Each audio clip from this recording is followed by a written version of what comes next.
morning, Mom, and hello out there in Radio Land. This is Chuck Shaden in the hall closet for Tuesday morning, November 16th, 1976. From our Nostalgia Broadcast Center on Chicago's Northwest Side, we have a lot of entertaining fun and excitement for you in the hall closet this morning. Today we're going to begin the first of two parts of a 30-year history of the National Broadcasting Company. Back on December 6th of 1956, NBC was celebrating its 30th anniversary. That was 20 years ago. This weekend, NBC will be celebrating its 50th anniversary, a golden anniversary, with a 4.5-hour special on television running from 6 until 10:30 this coming Sunday evening. Well, this is what we have in the closet this morning is what NBC did 20 years ago to observe their 30th anniversary. It's a 2-hour show. We'll have the first hour of it this morning and the second hour of it tomorrow morning.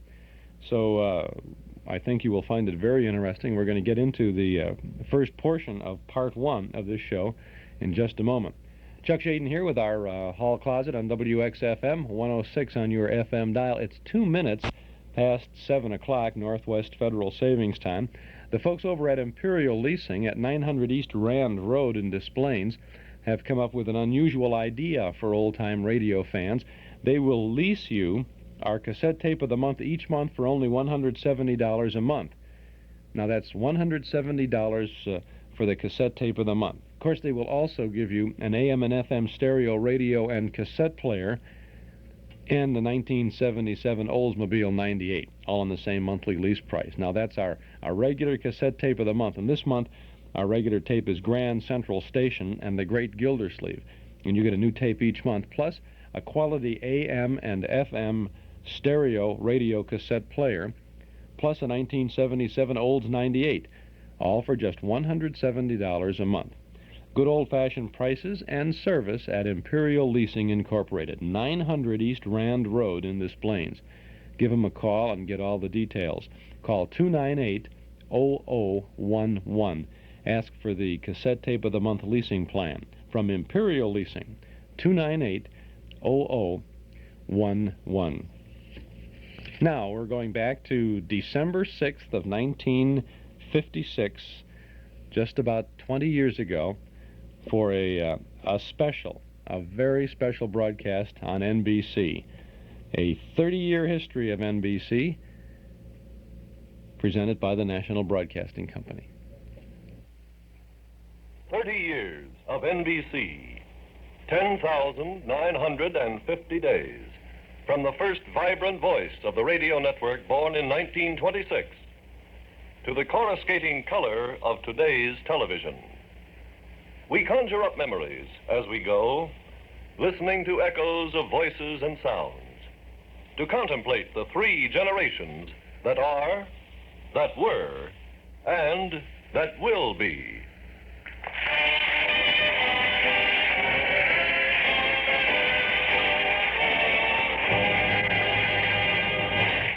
The Empire State Building stands today on the site of the birthplace of NBC.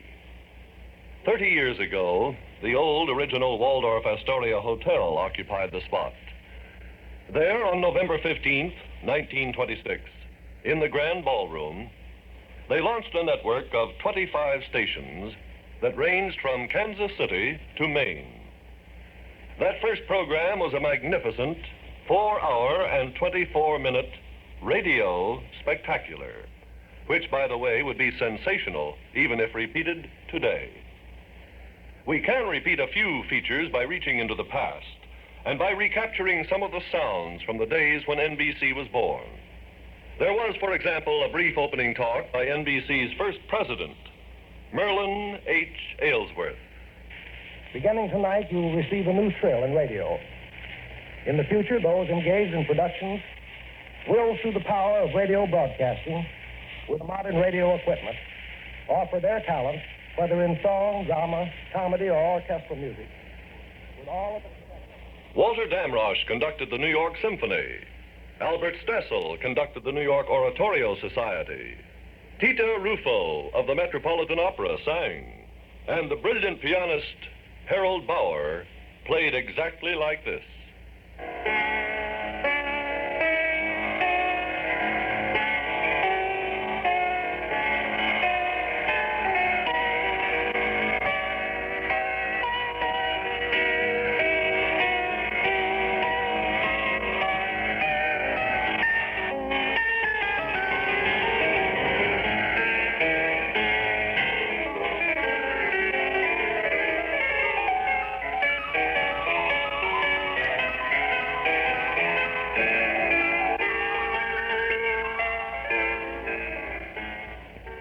Millions now living never heard the golden voice of Mary Garden.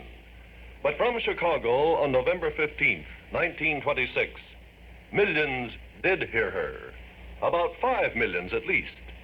Out of the past, here she is.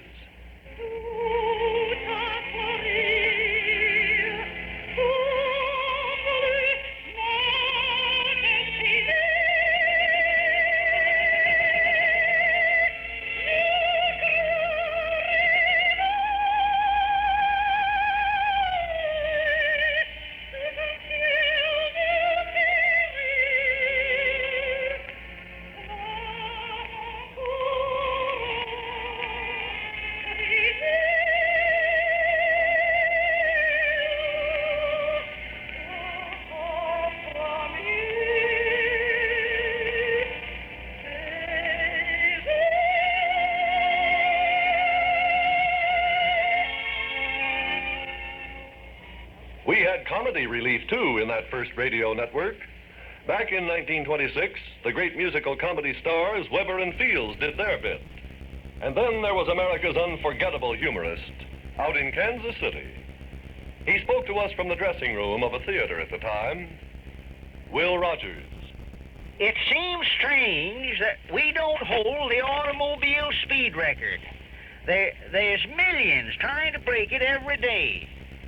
Before we had this high type of civilization, which we're so thoroughly enjoying, why, we used to have wars to get rid of the surplus number of people. A fellow in England claimed that he got to heaven and that it was great, and he's sorry that they revived him again. Cesar Sodero conducted the Met Opera Sextet. There were selections from HMS Pinafore, and there was the music of Edwin Franco Goldman's band. Just to show the unbelievable versatility of the network, its programming and its possibilities, let's listen back, the way it was in 1926.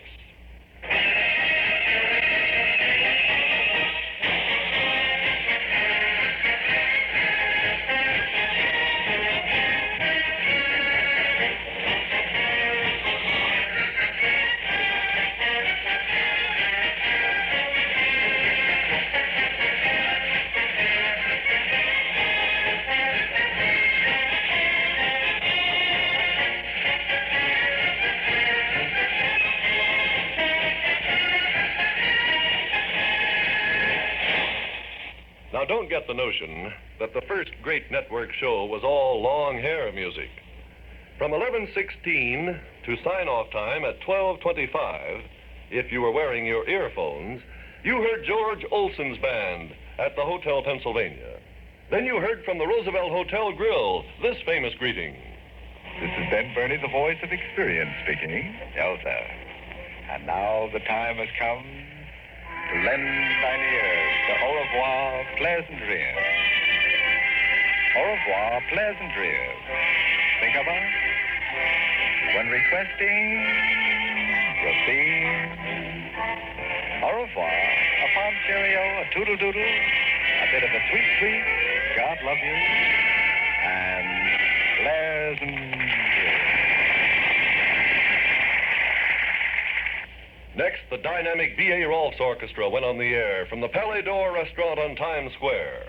And to close the history-making evening, we had 20 marvelous minutes with...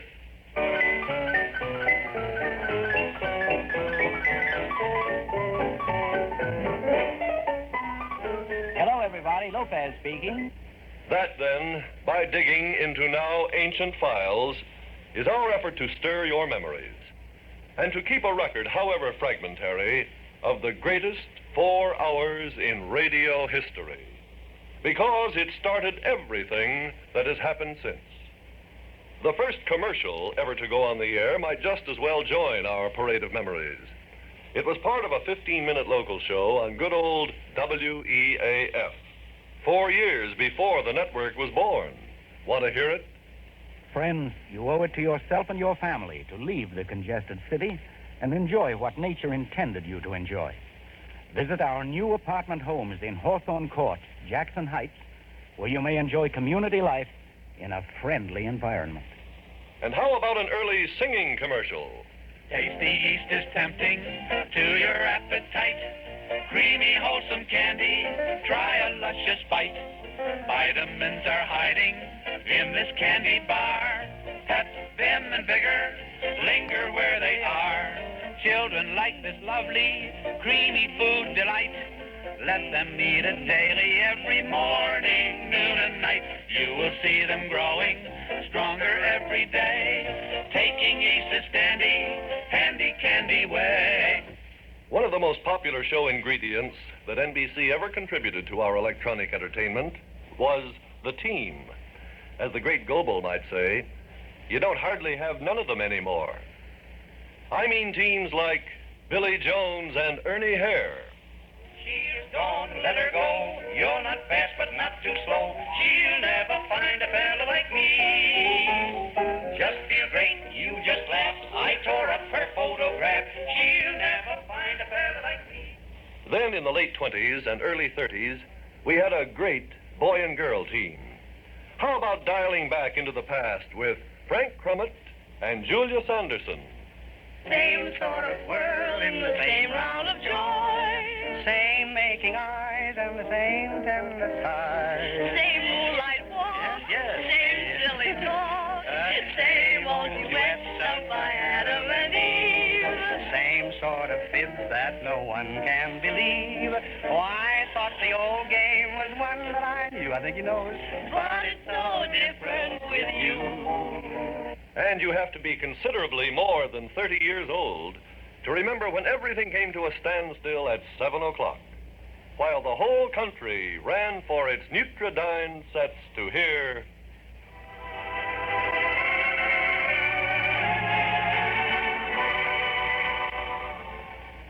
Listen, Amos, you don't know politics like I do. Tell me this, though. Why can't they have a Democrat and a Republican president at the same time? Amos, the president of the country don't have nothing to do now. The trouble with that is the Republican would get everything messed up for the Democrat and vice versa. There was another boy and girl team that started way back there and still is remembered by today's young people. It'll never work, McGee. What do you mean it'll never work? You claim that you can fix this radio set so it'll tune in programs that were broadcast years ago? I'm rewiring it so I can tune it to different years instead of different stations, you see? No, I don't. Well, look, Tootsie, according to the McGee theory of radio Dianetics, which I'm the guy that thought it up, I claim that when you hear a broadcast once, that ain't necessarily the end of it, you see? It don't just disappear. In other words, old radio programs never die. And there was a lot of home and fireside humor on the network, like a famous country store team. Hello? Can you hear us? Hello? Of course they can hear us. That's what they got all these wires hooked up for. Howdy, folks. This is Lum and Abner down here in Pine Ridge, and we want to wish you a happy... Hello? Hello? Abner, quit hollering. Well, our voices has to carry a long ways, Lum. That's what they told us. Hello? For goodness sakes, Abner, hush up and let me do the talking. As I was saying, me and Abner wants to wish you a happy anniversary, and... Wait a minute, Lum. Who are we wishing this thing to? Why, the NBC. And to whisk you up to date for a second, did you remember Bert and Harry when they were Bob and Ray? I'm Bob. And I'm Ray. Listen, listen, listen. The most sensational offer of a lifetime. The Bob and Ray Getaway Car. The Getaway Car lets you carry out every crime, from a holdup with simple assault to a big job on the First National with absolute ease and assurance. Well, if you're that good at remembering, see what you can do with two movie stars who came to NBC, fresh from What Price Glory.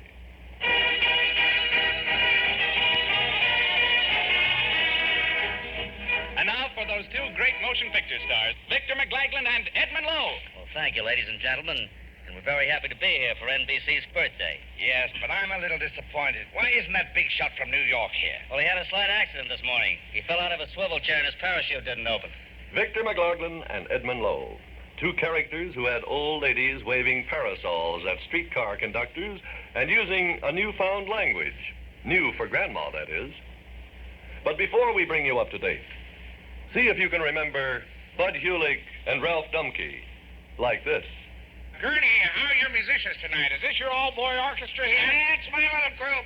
All in the black tonight. All in the black. Do they look He's nice? conducting. You get it? Yeah, sure. Funny story there. Very good. Just to make sure they're here, could we have them tune up? Just You want to tune up?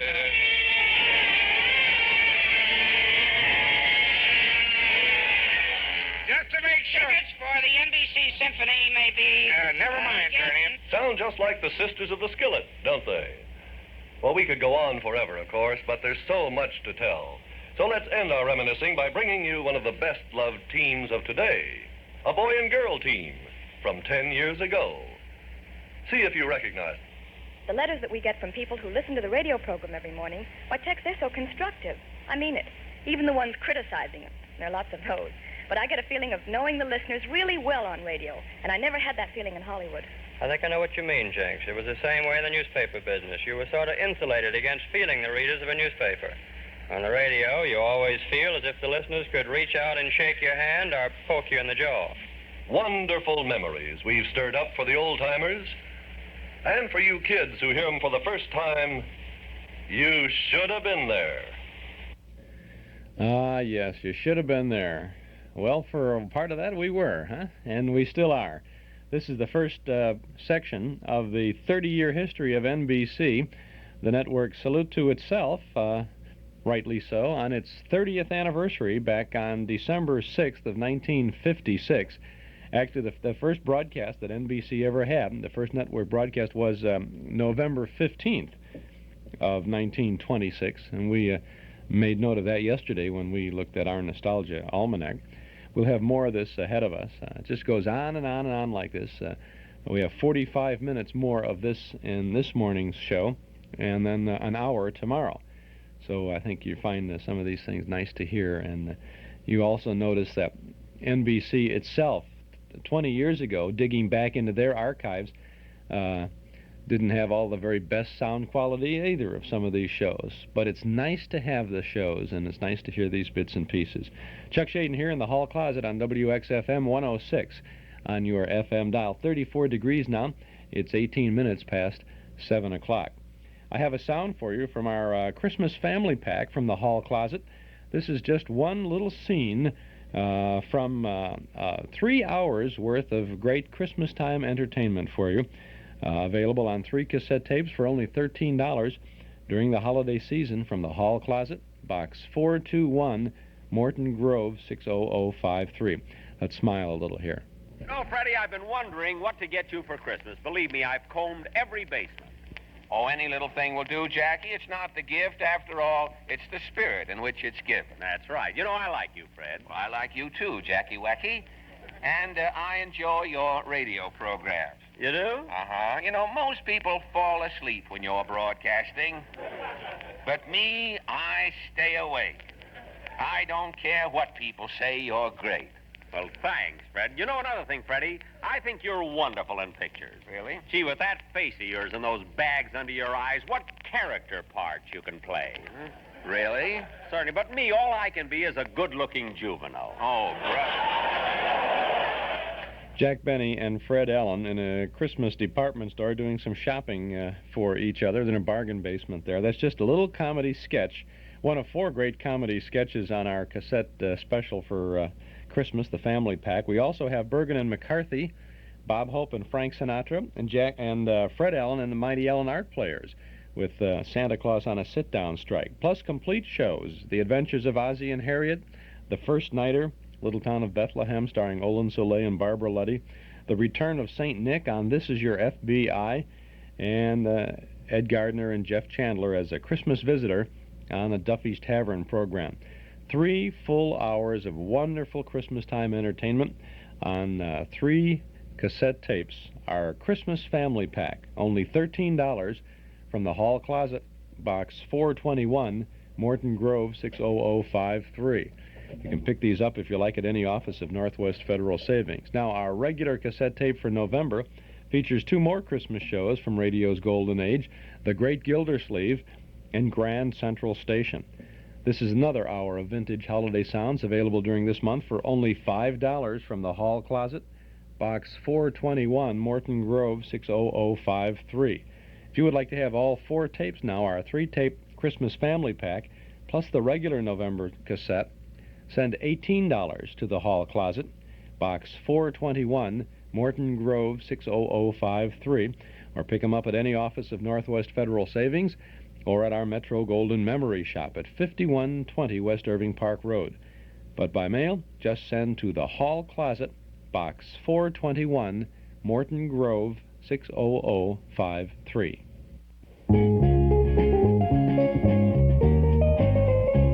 Is your bank open when you're busy and closed when you're not? Northwest Federal Savings knows that a good place to save is ready for you when you're ready. So, Northwest Federal Savings is open 63 hours a week in all the places you might be, because there are 5 convenient Northwest Federal Savings centers throughout Chicagoland's great Northwest Territory.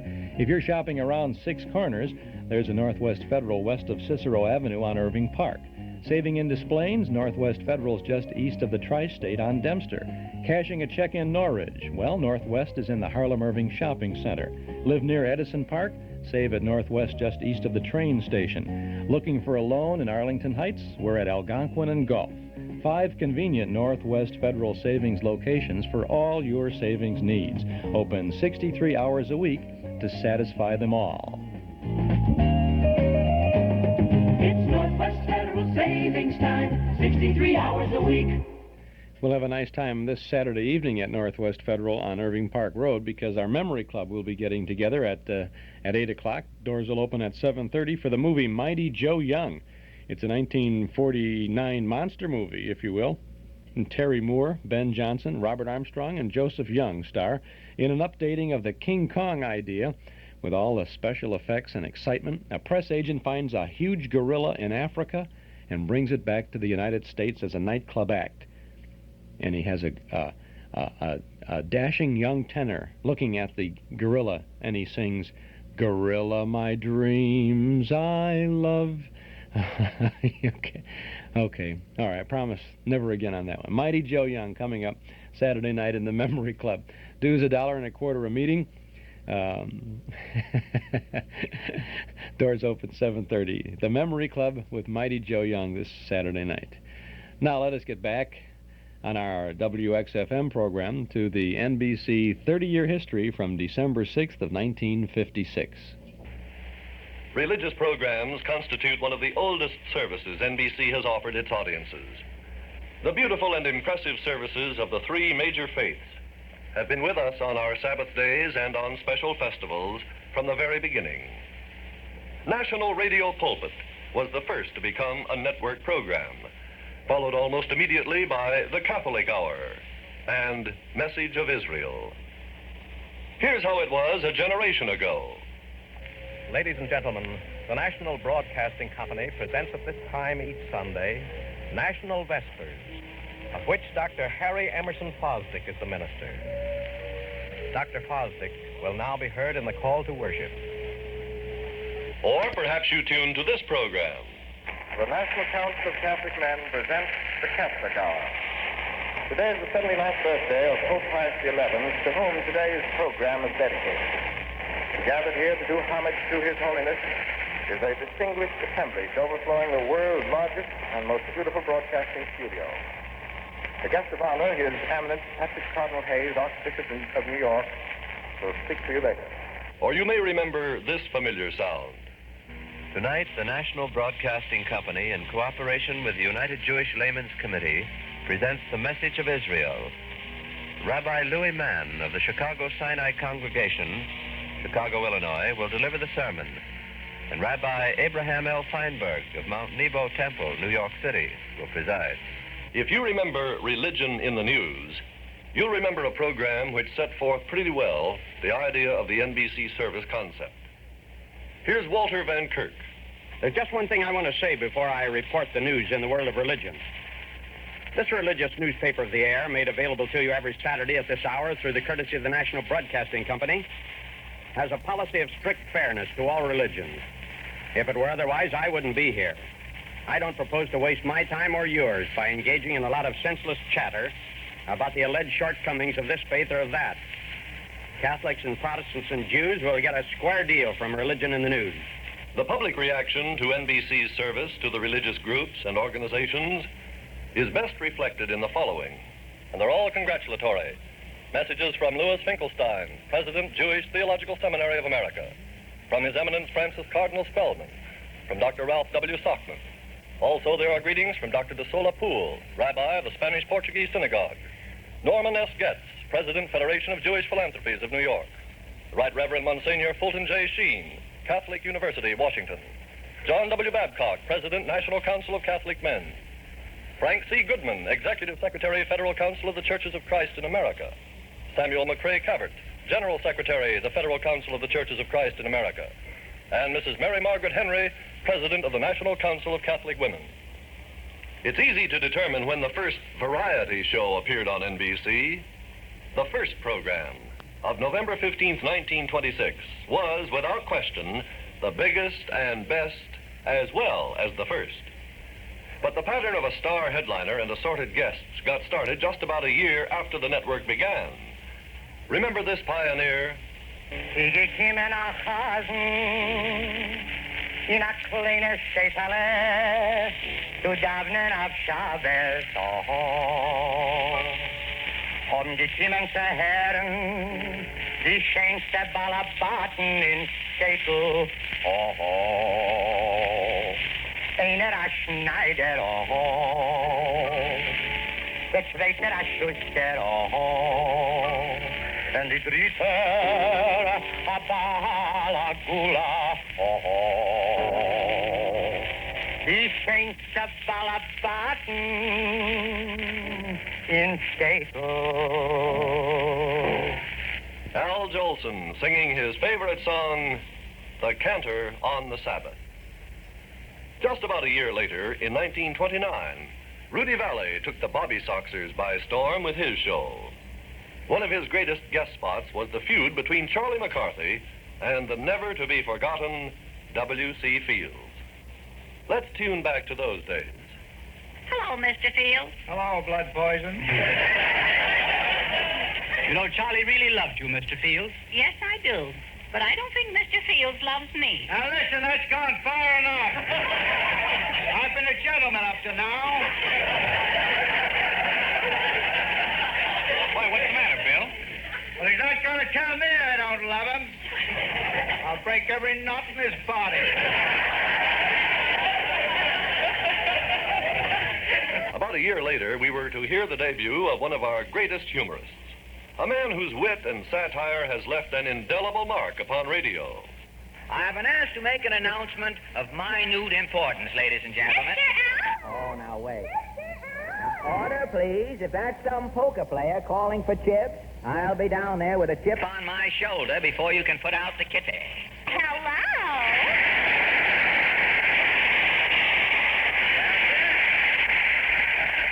Well, sir, as I live and try to keep from feeling like the owner of a luggage shop with these bags under my eye, if it isn't Portland.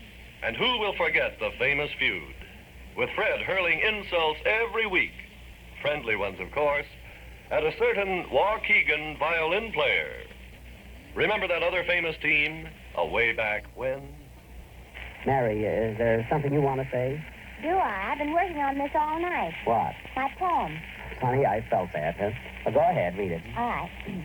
A bunch of the boys were whooping it up at the Malumet Saloon. A kid sat there at the radio getting a ragtime tune. The songs and witty sayings floated through the air. Was it from Jack Benny?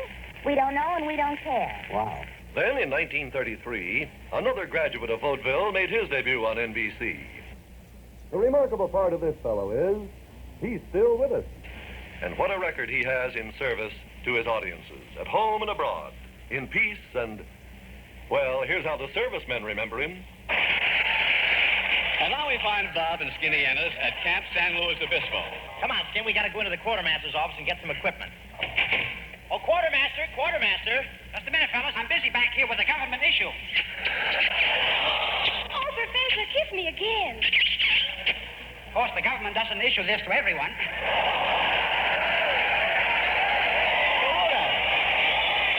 Galota, so you're the quartermaster. Come here and give us our uniforms. All right, Hope, I've got your uniform already. Take off your clothes. Okay, there. I got my clothes off. That reminds me, I must order another tub of butter for the canteen. Bob made many road movies with another NBC variety star who turned up on the network less than a year later, in 1934. Here's Bing with a celebrated citizen from Van Buren, Arkansas. Let's listen in. Well, Sir Bing, this little fish was sticking its little head right up out of the water. Just kind of blowing bubbles and going boo-boo-boo-boo-boo at me. He said boo-boo-boo until I just had to take it with me. And all the way back to camp, he just kept wagging his tail and saying boo-boo-boo-boo at me until there was only one thing left for me to do. You brought him here? No, I ate him for breakfast. Well, that certainly should have put a stop to his boo-boo-boo-booing. No, Sir Bing, it didn't. He continued to boo-boo-boo? Yes, sir. Once before I ate him and twice after. There was another funny man in the 30s who had the entire younger generation, and that means us, making some of the weirdest noises that ever assailed the human ear. Remember Joe Penner?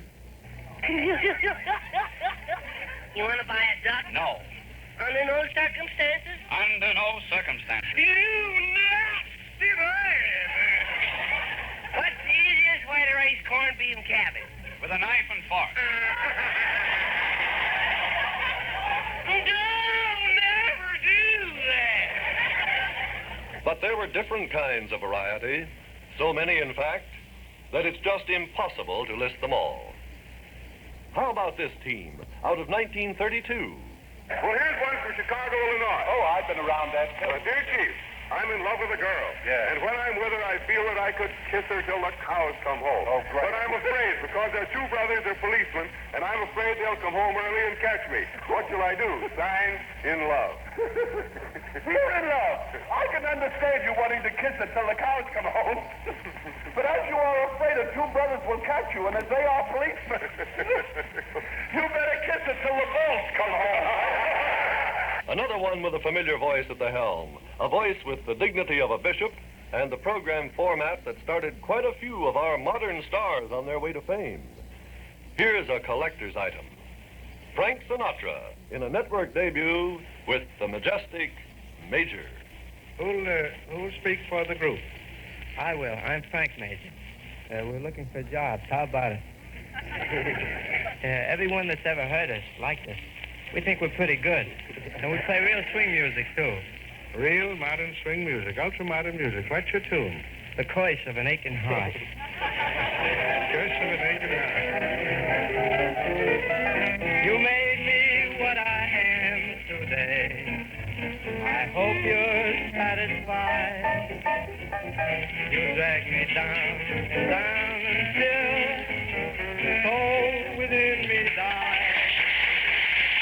And how about the rousing husking bee type variety show on NBC as early as 1933, coming to us from WLS Chicago?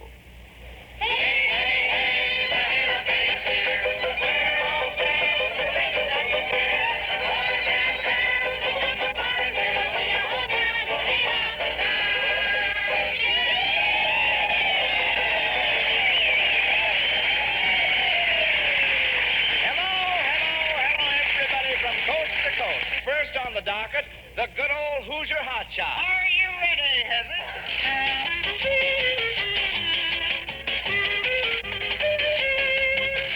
Meet me tonight in the cowshed after the cows come home.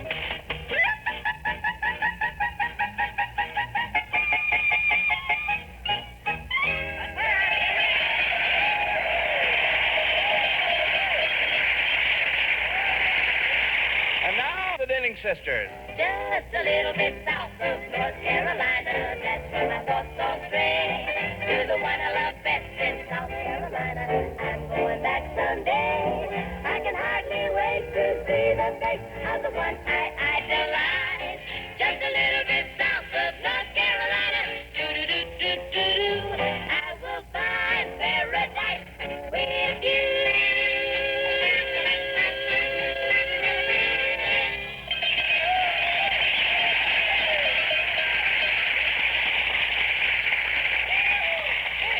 Folks, that scintillating strummer of the silver strings, Eddie Peabody, the Banjo King.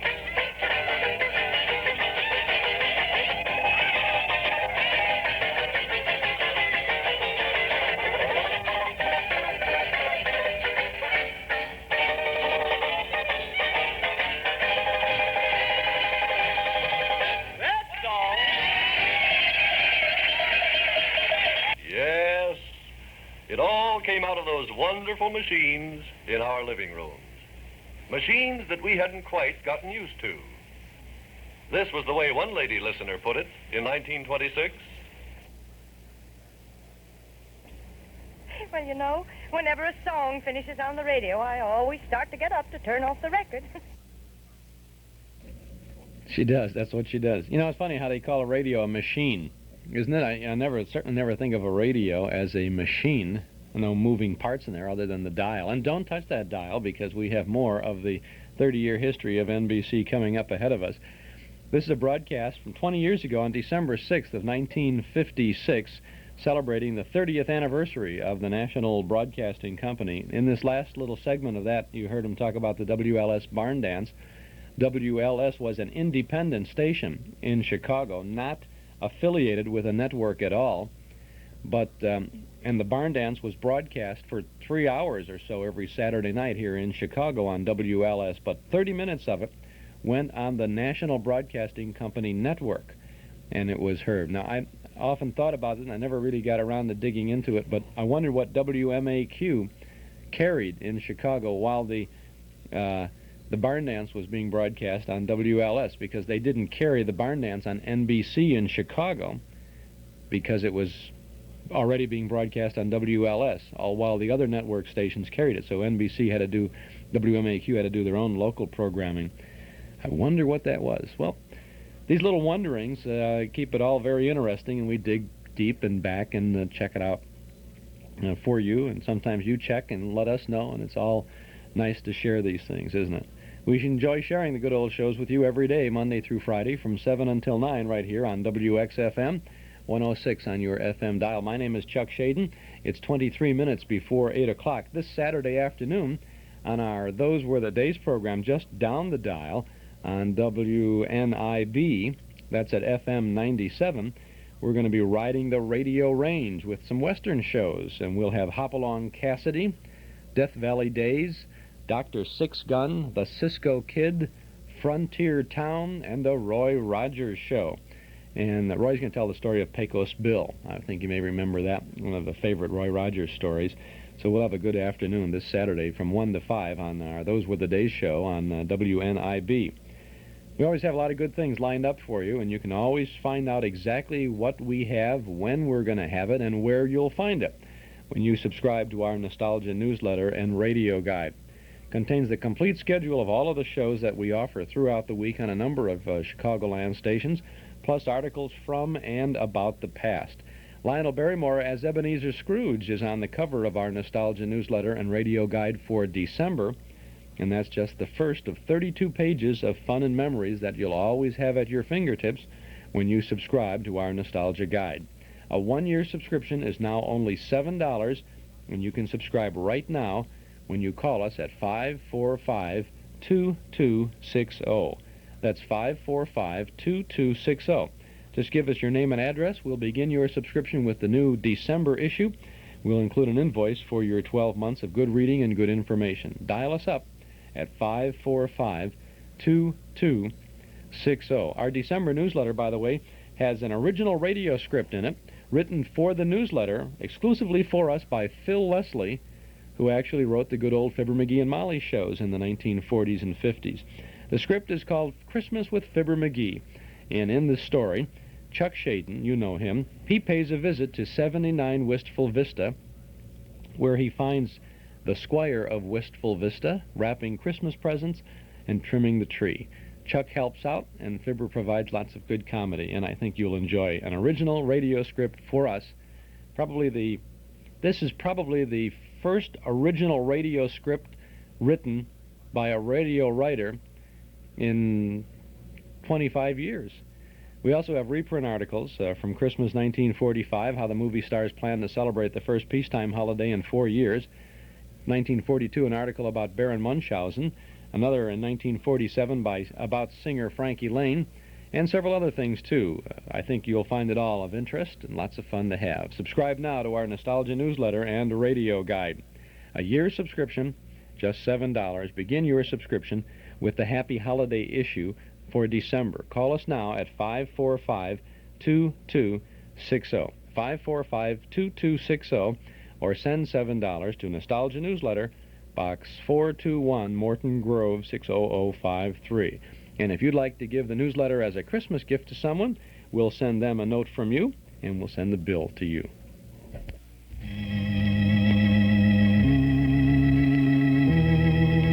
Do you remember? Who knows what evil lurks in the hearts of men? The shadow knows.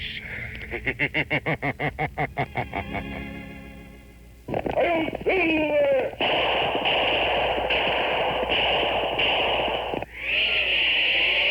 Up in the sky! Look!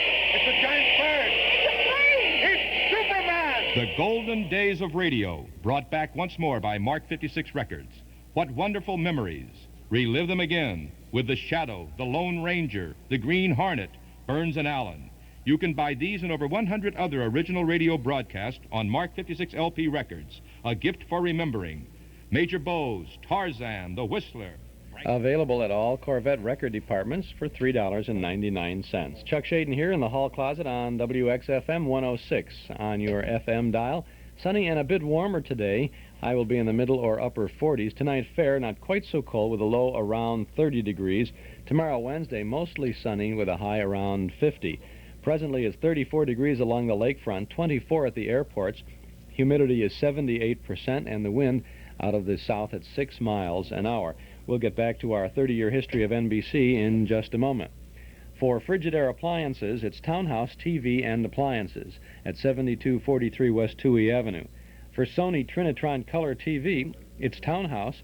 And for the new Betamax videotape recorder, of course, it's Townhouse TV and Appliances. And there's never been a better time for you to visit Townhouse. These are the people who know television, they know appliances, and they know people. And they care about them all. If you get your new TV or a Betamax tape recorder or appliance from Townhouse between now and Christmas Eve, you can purchase a Lionel Rock Island Line train set for only $9.95. That's a regular $39.95 O-gauge Lionel train set, yours for just $9.95 with the purchase of any TV set or appliance from Townhouse TV and Appliances, 7243 Touhy Avenue, just west of Harlem. They're open Monday, Thursday, and Friday nights till 9, Saturday until 5.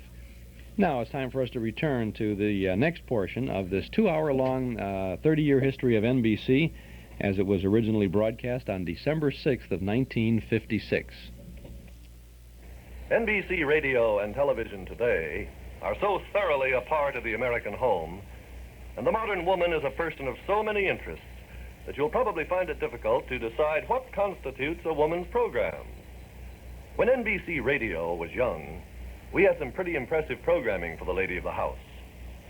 Talk it over. Emily Post, Ann Hard, and Mrs. William Brown Maloney are here in the studio and are going to talk over with you in your home some of the things we think are of interest to women everywhere. The National Broadcasting Company has planned this series with a desire to bring to you the ablest and best that we can give. We know that you are critical, informed listeners. We had fun, too, when two of our great sports reporters covered a national crochet contest for the ladies. We take you now to Clem McCarthy and Bill Stern. Okay, Harry Bellow introduced us, so here we go. And now I can see a lady over there who does not even look at her stitching. She's looking around at other people, but, oh, you should see the speed of those fingers. And now, Bill Stern. Thank you very much, Clem. Well, ladies and gentlemen, that was Hemstitch McCarthy just giving you a blow-by-blow description of this crocheting contest, the first of its kind held over the networks of the National Broadcasting Company. For some of you people who don't know what crocheting is, it took me years to find out. We had famous women authors like Adela Rogers St. John to bring the women's viewpoint of news into our homes this way. The National Broadcasting Company brings to you at this time another in the series of brief talks by Adela Rogers St. John. Good morning. Last Thursday night, for the first time in 7 years, the millions of people who tune in to hear Rudy Valley's broadcast were amazed not to hear the famous golden voice greeting them with, "Hello, everybody, this is Rudy Valley." Now, that was news. Thursday morning in a small hospital out near the Pacific Ocean, Faye Webb Valley died in the arms of her father. And who doesn't remember Miss Nellie Revell.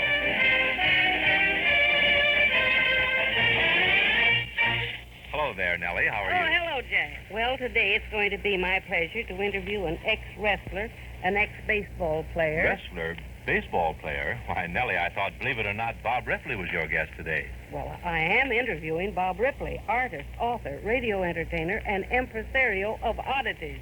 We might bring up the observation that some of the lady commentators had strong sentiments about men. Listen to Helen Jerome on a tantalizingly titled show called But Women Have Brains. Miss Helen Jerome, outstanding playwright. Miss Jerome. Well, thank goodness. The civilized beings who arrange this broadcast have not billed me as woman playwright on the air. You'll never hear of a man playwright, or indeed a man anything. The idea being that everything is to be expected of the once Lord of creation. And early in radio, we heard a voice which has drawn more feminine fan mail than can be counted. Millions of pieces of mail which she still receives on NBC radio. One of the groups we've always been interested in is the USO. Who hasn't? And we've got readings today from the President Lindsley F. Kimball and from General Frederick Osborne, Chairman of the New York USO, J.A. Urest, the Executive Secretary of the National Board of the YMCA, has remembered us. Yes, Mary Margaret McBride. It wouldn't be radio without her. Someday, a ponderous electronic brain will be able to compute the songs that have been sung over NBC radio and television since it all began 30 years ago. Let's reach back here and there in space for the voices that gave us popular songs, tunes from operettas, arias from the Metropolitan, anything. How about Ann Jameson?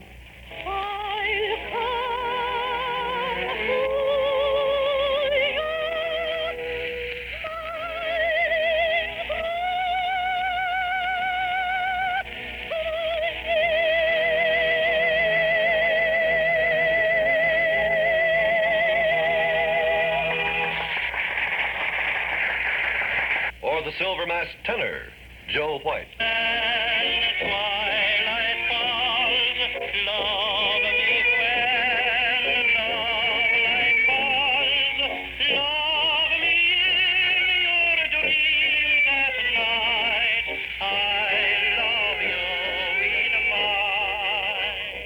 Remember the Maxwell House Showboat with Lanny Ross?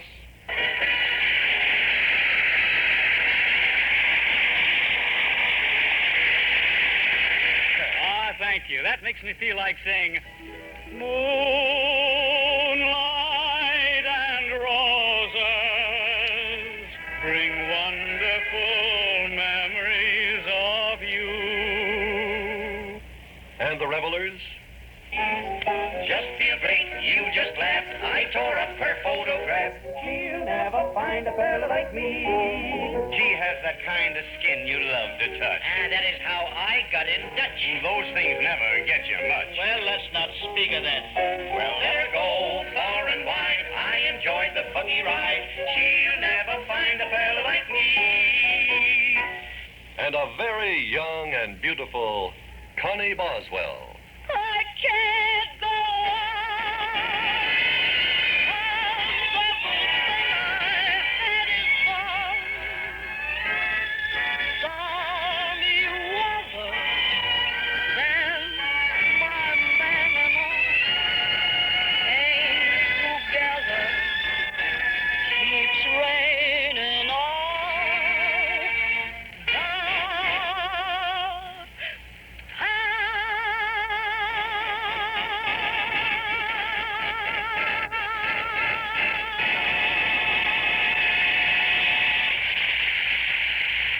From the Met, beautiful Gladys Swarthout.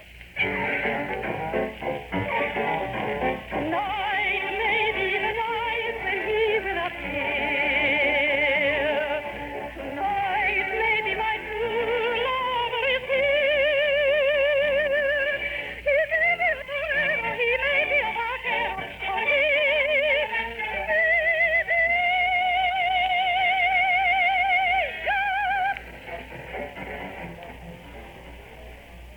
And another Metropolitan Opera favorite who moved from radio to television with The Harvest of Stars, Jimmy Milton. And when I die, you can bury me 'neath the western sky on the lone prairie.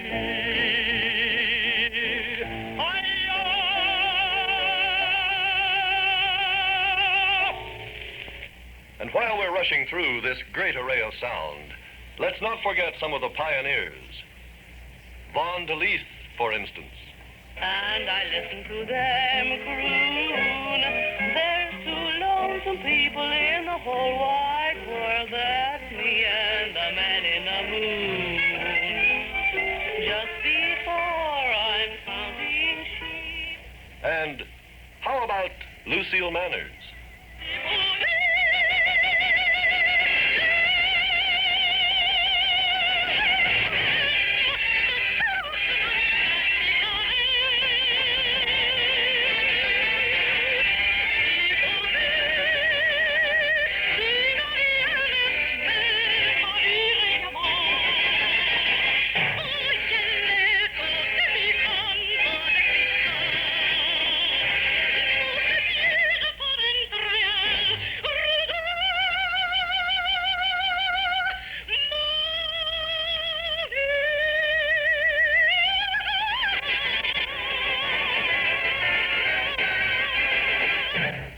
And Conrad Tebow.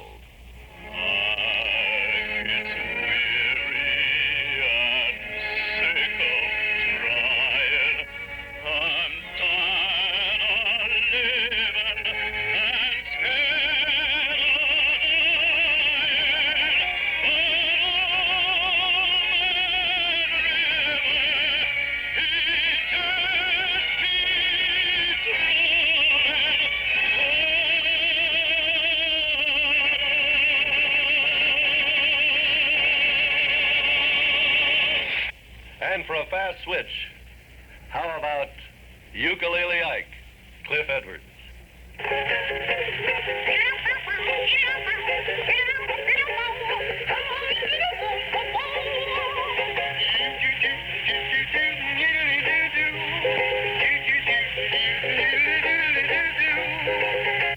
And back again to one of the real top voices of opera and the air, Lawrence Tibbett.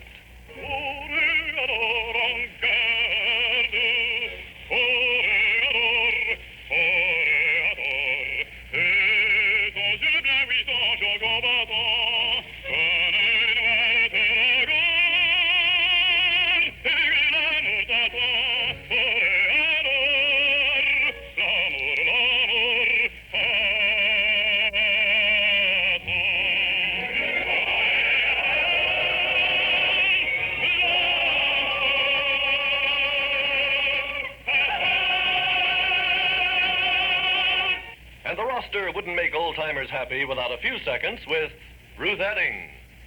A war in paradise. At last I found you.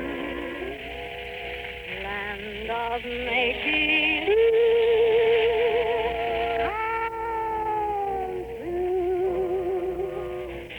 And the voice that Fred Allen once described as the one-man trio, John Charles Thomas.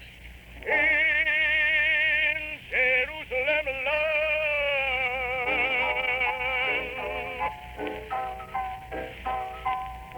bound to heaven, flying high, right to the top seat in the sky, rising through you, to receive my soul's flame. Oh, howdy, seven, come 11, come on along, come on and join that tenor song. Yeah, howdy, hallelujah, it's the kingdom of my Lord.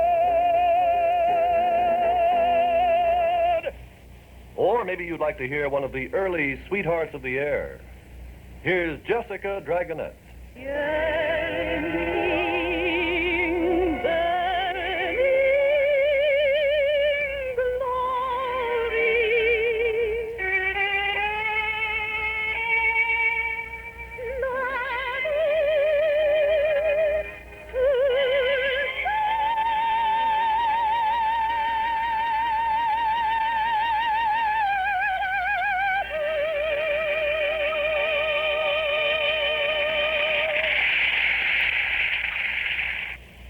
another beautiful star who numbered her fans by the millions, Vivian Della Chiesa.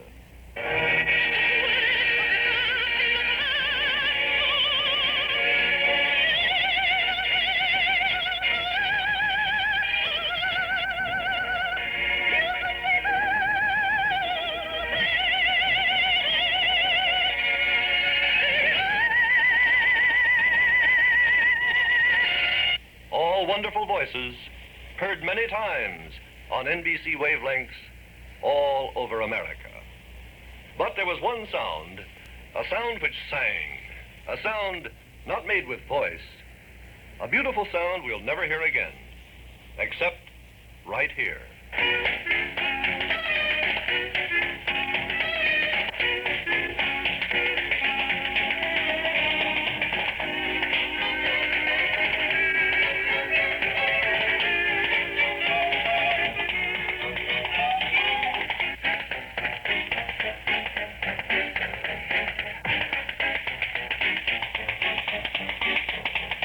The magic taps of Bojangles' Bill Robinson.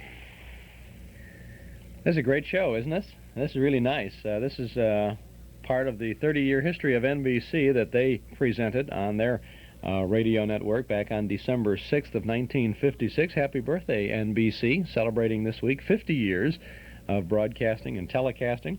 And we'll have another 15 minutes of this particular show coming up in just a little while here on our Hall Closet program on WXFM. This Sunday night from 6 until 10:30, NBC will present a 4.5-hour tribute to 50 years of broadcasting.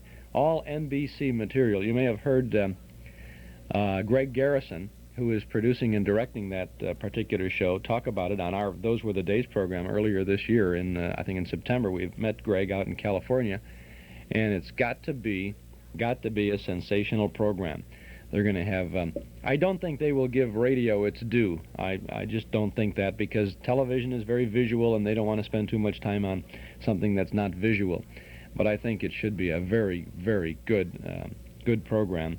And of course the old Betamax will be rolling for 4.5 hours on Sunday night, because I heard, or I read in Variety last week, I think, that Garrison said it's a very, very expensive program to produce because it is a one-shot, a one-time only program. He says it's not the kind of a program that would ever be repeated.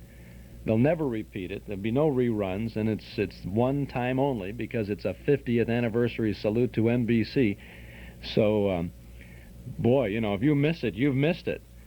So I'm not going to miss it. I'm going to Betamax it, videotape it, and we'll have that too. Of course, Townhouse TV and Appliance is the place for that. This is not a commercial for that, though. This is just a break in our 30-year history of NBC. Did you read the Tribune this morning to see the tempo section of the Trib today? Interesting article about the craze for jigsaw puzzles and how people really get hooked and have always been hooked on jigsaw puzzles. Well, we know that. And we know that listening to radio and working on a jigsaw puzzle is a very good combination. Well, we will strive to combine those two factors for you, because at our Metro Golden Memory Shop we have a tremendous array of nostalgia jigsaw puzzles. There are a billion puzzles around, but there are only just a comparative few nostalgia puzzles. Well, those comparative few nostalgia puzzles turn out to be a gigantic collection of puzzles, jigsaw puzzles, for the nostalgia fan, and you'll find them all at our MGM shop at 5120 West Irving Park Road in Chicago. We have puzzles that come in movie cans, you know, the round tin that a movie reel would come in. We have puzzles packaged like that of Clark Gable and W.C. Fields and Jean Harlow. Then we have movie montage puzzles, black and white. This is a very hard puzzle to do, a black and white puzzle, a collage of Clark Gable pictures from his movies, you know, scenes of Gable, and then you have to put that puzzle together. We have Bogart, Gable, and Marilyn Monroe, I think, are in those things. And then we have, the Marx Brothers are in that too, Marx Brothers one. We have puzzles that will show you scenes from Three Stooges movies, and King Kong, and the Hindenburg, and the Titanic, Phantom of the Opera, Frankenstein, The Wizard of Oz, Snow White, Disney puzzles. Saturday evening post covers. You can put those puzzles together and see one of those great Norman Rockwell covers. Antique automobiles, Brownie snapshot camera even. A radio yesterday montage. That's really super. Will we have puzzles by the galore? By the galore. That's a new phrase. We have puzzles by the galore at our Metro Golden Memory Shop, 5120 West Irving Park Road, just east of Laramie. Why don't you come in and browse? We're open Tuesday and Wednesday from 11 a.m. to 6 p.m., Thursday, Friday, and Saturday till 8, and from 1 to 5 every Sunday afternoon. Metro Golden Memories is a nice place to visit and a very nice place to find a gift for someone that's hard to find the gift for, because we have so many ideas and so much fun. This is the kind of a gift that you'll give to someone who is unsuspecting, right? They don't know. You know, what do we get them? You can't fool me. You can't surprise me. I can't. Well, you find a good gift at our MGM shop for them. 5120 West Irving Park Road, 2.5 blocks west of Northwest Federal, just across the street from Nelson Hirschberg Ford. Metro Golden Memories, our MGM shop. A quick trip downtown now, and then we'll be back with more of this 30-year history of the National Broadcasting Company. Chuck Shaden in the closet. Stick around and don't touch that dial. You're listening to WXFM, Elmwood Park in Chicago, broadcasting from Sears Tower at 106 on FM. Time in 15 seconds, 1 minute after 8 o'clock. Your car doesn't know what day it is, and when you need a part, well, sometimes you're out of luck. What you need is an auto parts store that is open late 7 days a week. Well, Harlem Auto Parts at 8300 South Harlem Avenue in Bridgeview, Illinois, is that place. Harlem Auto Parts has a complete stock of all of your car's needs. They're open daily from 9 a.m. until 8 p.m., and they're open all day Saturday and Sunday until 6. Machine shop service is available, too. Harlem Auto Parts at 8300 South Harlem Avenue, that's in Bridgeview, and the phone number there is 598-1818. Call 598-1818. If you're a contractor, builder, or one of the vast general public, and you're looking for the best source of supply for any item of lumber, millwork, insulation, wall paneling, roofing materials, or oak, maple, and fir flooring, you want to buy the highest quality at the lowest possible prices. You want a wide selection from which to choose, and you want courteous service and prompt delivery. Miller Brothers Lumber Company, one of Chicago's leading lumber companies since 1928, is the place. Find out for yourself. The next time you're in need of lumber products or other building materials, visit them. Miller Brothers Lumber Yard and Warehouse, 4918 West Lawrence Avenue. For prompt city and suburban delivery, telephone Avenue 3 3460. Miller Brothers Lumber Company, 4918 West Lawrence Avenue. Telephone Avenue 3 3460. In stereo at 106 from high atop Sears Tower, this is WXFM, Elmwood Park, Chicago.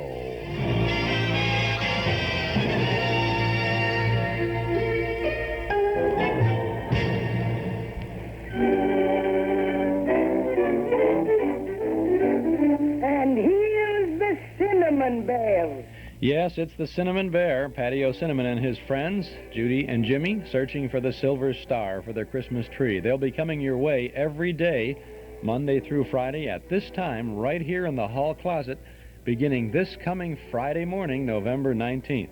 Be sure to join us for the exciting Christmas time adventures of the Cinnamon Bear as Patty and his friends travel to Maybeland, where they meet the Crazy Quilt Dragon, the Wintergreen Witch, Snicker Snack the Crocodile, and even Santa Claus. The Cinnamon Bear, classic Christmas story every day at 8 a.m. here in the hall closet beginning this Friday, November 19th. And if you'd like to have the complete Cinnamon Bear story on cassette tape, it's available from the hall closet, box 421, Morton Grove, 60053. All 26 exciting episodes on a special set of 6 cassette tapes, only $24 from the hall closet, box 421, Morton Grove, 60053. Classic radio entertainment for the whole family, The Cinnamon Bear, 26 chapters on a special set of 6 cassette tapes, only $24 from the hall closet, box 421, Morton Grove, 60053. Now we move into the fourth segment of the first hour of this 30-year history of NBC. This is Chuck Shaden in our hall closet on WXFM. It's 4 minutes past 8 o'clock, and this is more of the 30-year history of NBC. One of the most interesting of the many sides NBC has presented to the world we live in is the quiz program. People often have said that if school lessons were conducted the same way, we'd all learn a lot more. Well, maybe. But let's scan the 30 years of NBC and see how it began. Remember when they paid off in cash prizes like this? It's Paul Wing's spelling bee between 6 men of Dartmouth College and an equal number of men from Brown University of Providence, Rhode Island. Here's the spelling master, Paul Wing. Now for today's match. In addition to fighting for the honor of their respective universities, the contestants are competing for 4 prizes.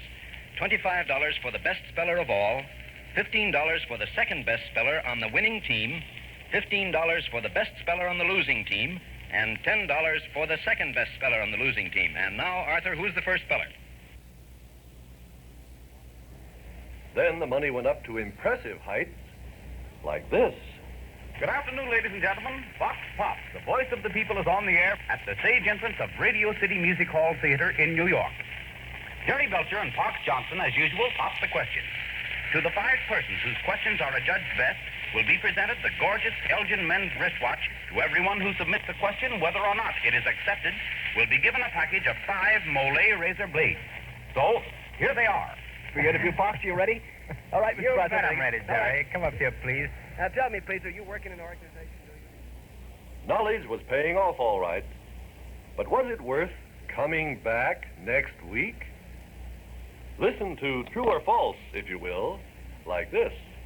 And now we welcome the conductor and arbiter of True or False, your host and friend, Dr. Harry Hagan.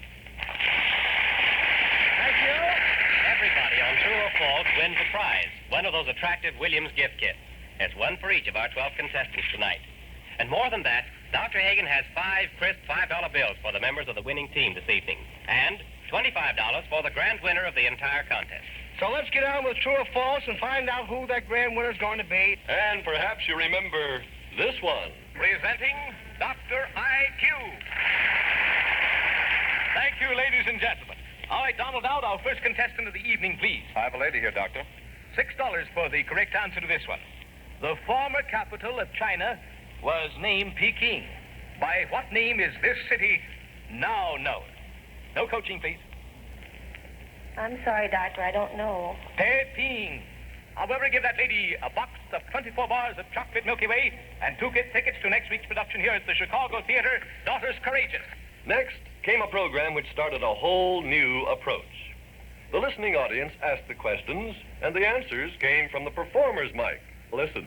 We present tonight the first in a series of programs called Information Please, a new type question and answer contest in which you, the very much quizzed public, will quiz the professors.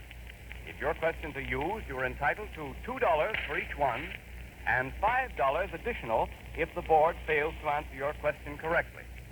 I want you to meet our intellectual Simon Legree, Clifton Fadiman. Thank you. Good evening, everybody. Let me tell you about the board of experts for tonight's broadcast. First, Bernard Jaffe, Bushwood High School. Next, Mr. Marcus Duffield, the Herald Tribune. Third, Dr. Harry Overstreet, College of the City of New York. And finally, Franklin T. Adams, S.P.A. But on NBC, it soon became evident that editors, professors, and musicians had no monopoly on mental mastery. Youth, always popping up to surprise its elders, behaved impressively on the network.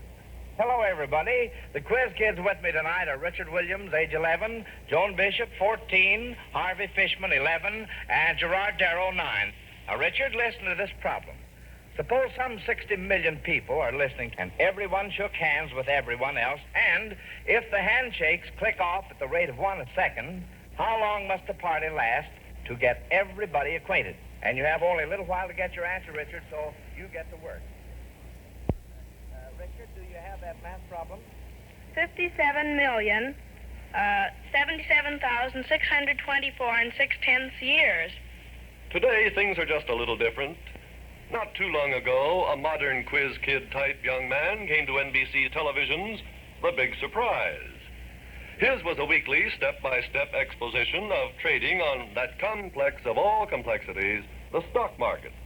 He had all the answers. The prize, a mere $100,000 before taxes.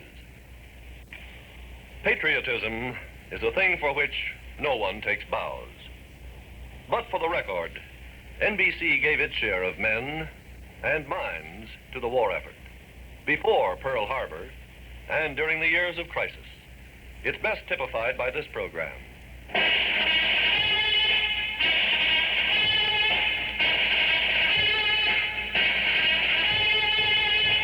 National Defense Week.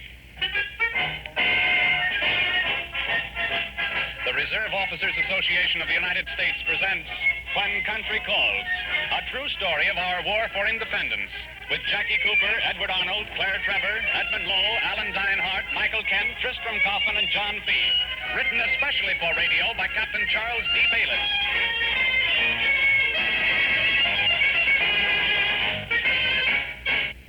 The responses to NBC's many services in many phases of keeping a nation informed during a world war is best summarized by the words of those in high places. The Undersecretary of War, the Honorable Robert P. Patterson. Tonight, as I speak, a staff of NBC commentators and engineers is in the Carolinas, ready to report the final phase of the great Army maneuvers, which begin tomorrow at dawn. Radio has performed one of the most brilliant public services in its history in reporting the development, the training, and the achievements of the new Army of the United States. Tonight, I am glad to congratulate the members of the radio industry upon that splendid performance.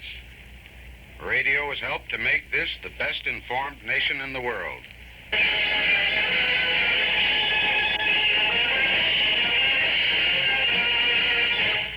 Ladies and gentlemen, the Honorable Frank Knox, Secretary of the United States Navy. My old friend Niles Trammell, President of the National Broadcasting Company, ladies and gentlemen, I am very happy to participate in this anniversary observance for two specific reasons. First, to thank the National Broadcasting Company for its most willing and enthusiastic cooperation with the United States Navy on many separate occasions. Secondly, to add my tribute to countless others for the fine public service the American system of broadcasting has rendered during the present emergency. Radio is doing its part to bring about that unity of determination, unity of effort, and unity of ideals which must culminate in this nation's unity of purpose.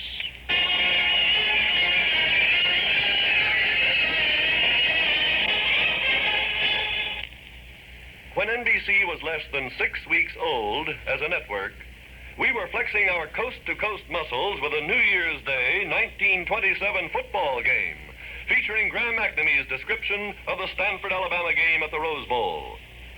What was the world coming to? People in shirt sleeves in sunny California, people in wintry nighttime in New York, hearing this. The mighty Titans of Stanford threw back the charging Southerners, and now it's second down and goal to go. Stanford is screaming for its team to hold, and how those boys are holding, but Alabama has 3 more tries if the gun doesn't go off and put an end to their hopes. They're lining up again. Stanford desperately determined to keep the ball from crossing that last white line, and Alabama just as determined to put it over. They're out of the huddle, up to the line. Stands are silent now, and you can hear Barnes calling the signals. 45, 27, 32. The ball's passed. Jolson has it, and he's over. It's a touchdown. Jolson, driving, fighting, smashing, drove through the mighty Stanford wall and smashed over for a touchdown, and now the stands are going wild.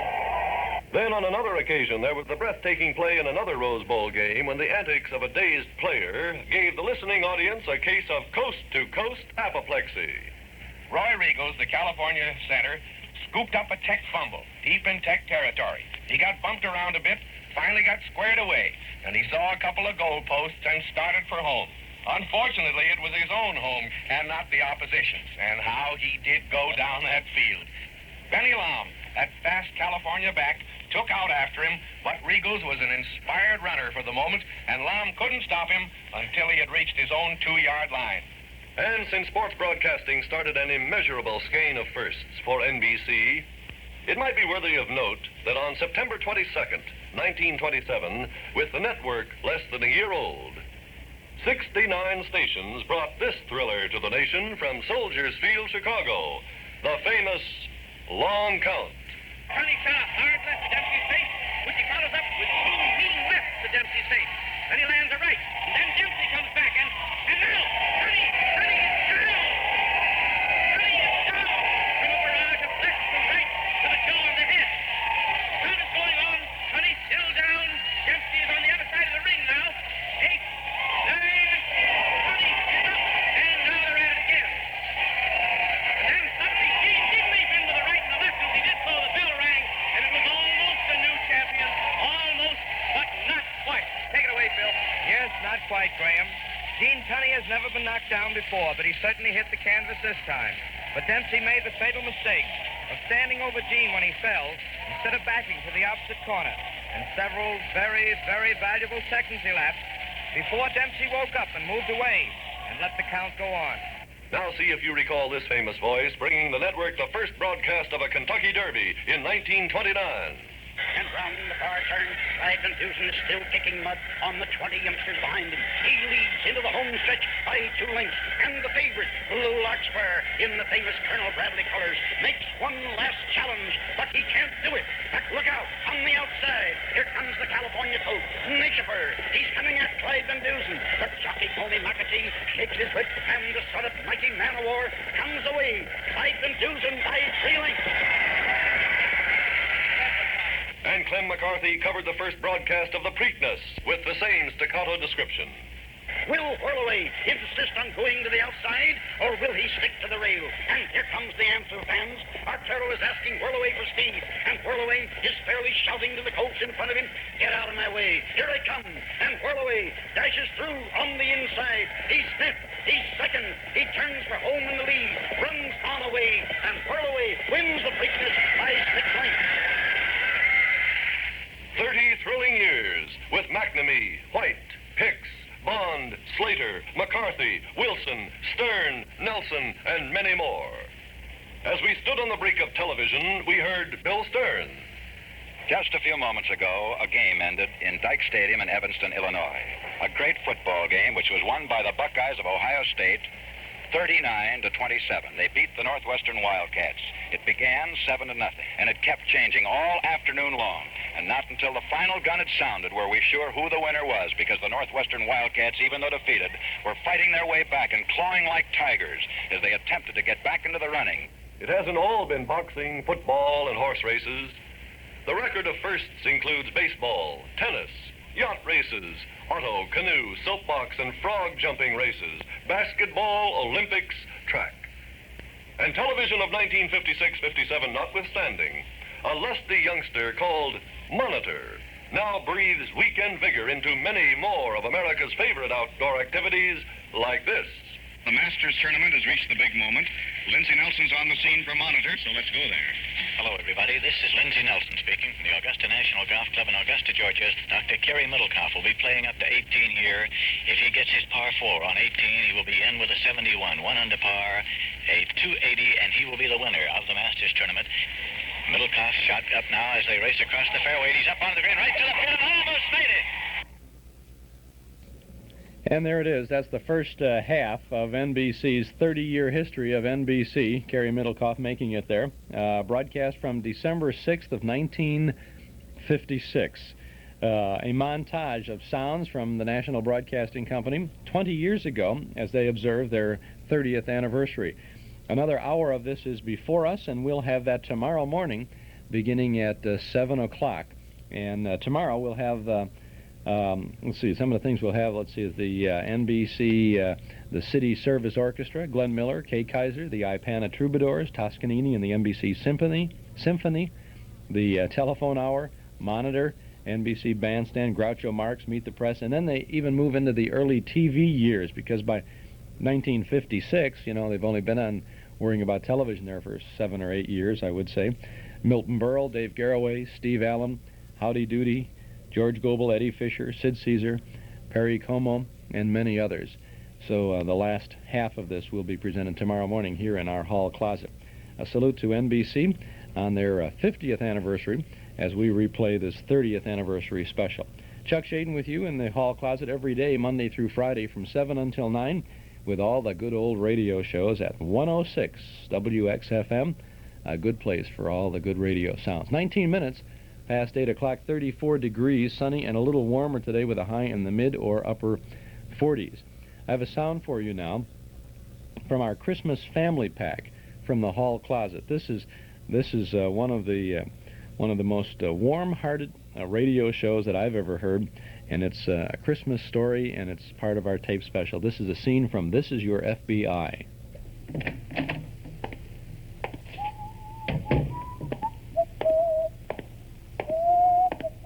Mister, Yes, what is it, son? where's the FBI? Right down there at the end of the hall. Thank you. Wait a minute. Huh? What do you want with the FBI, son? Well, we've got some trouble, and I thought they could help us.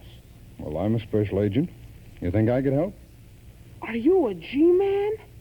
That's right. What kind of trouble have you got? Well, Santa Claus is missing. Well, now that is trouble. His name is Mr. Norton, and we've got to find him. We looked all over. Who looked all over? All of us older fellows at the settlement house. We went every place. All of you older fellas, huh? Yeah. How old are you, son? I'll be 10 next month. I see. Can you help us, mister? Well, I don't know, but I'll tell you what we'll do first. Let's go downstairs and get an ice cream soda, and you can tell me the whole story.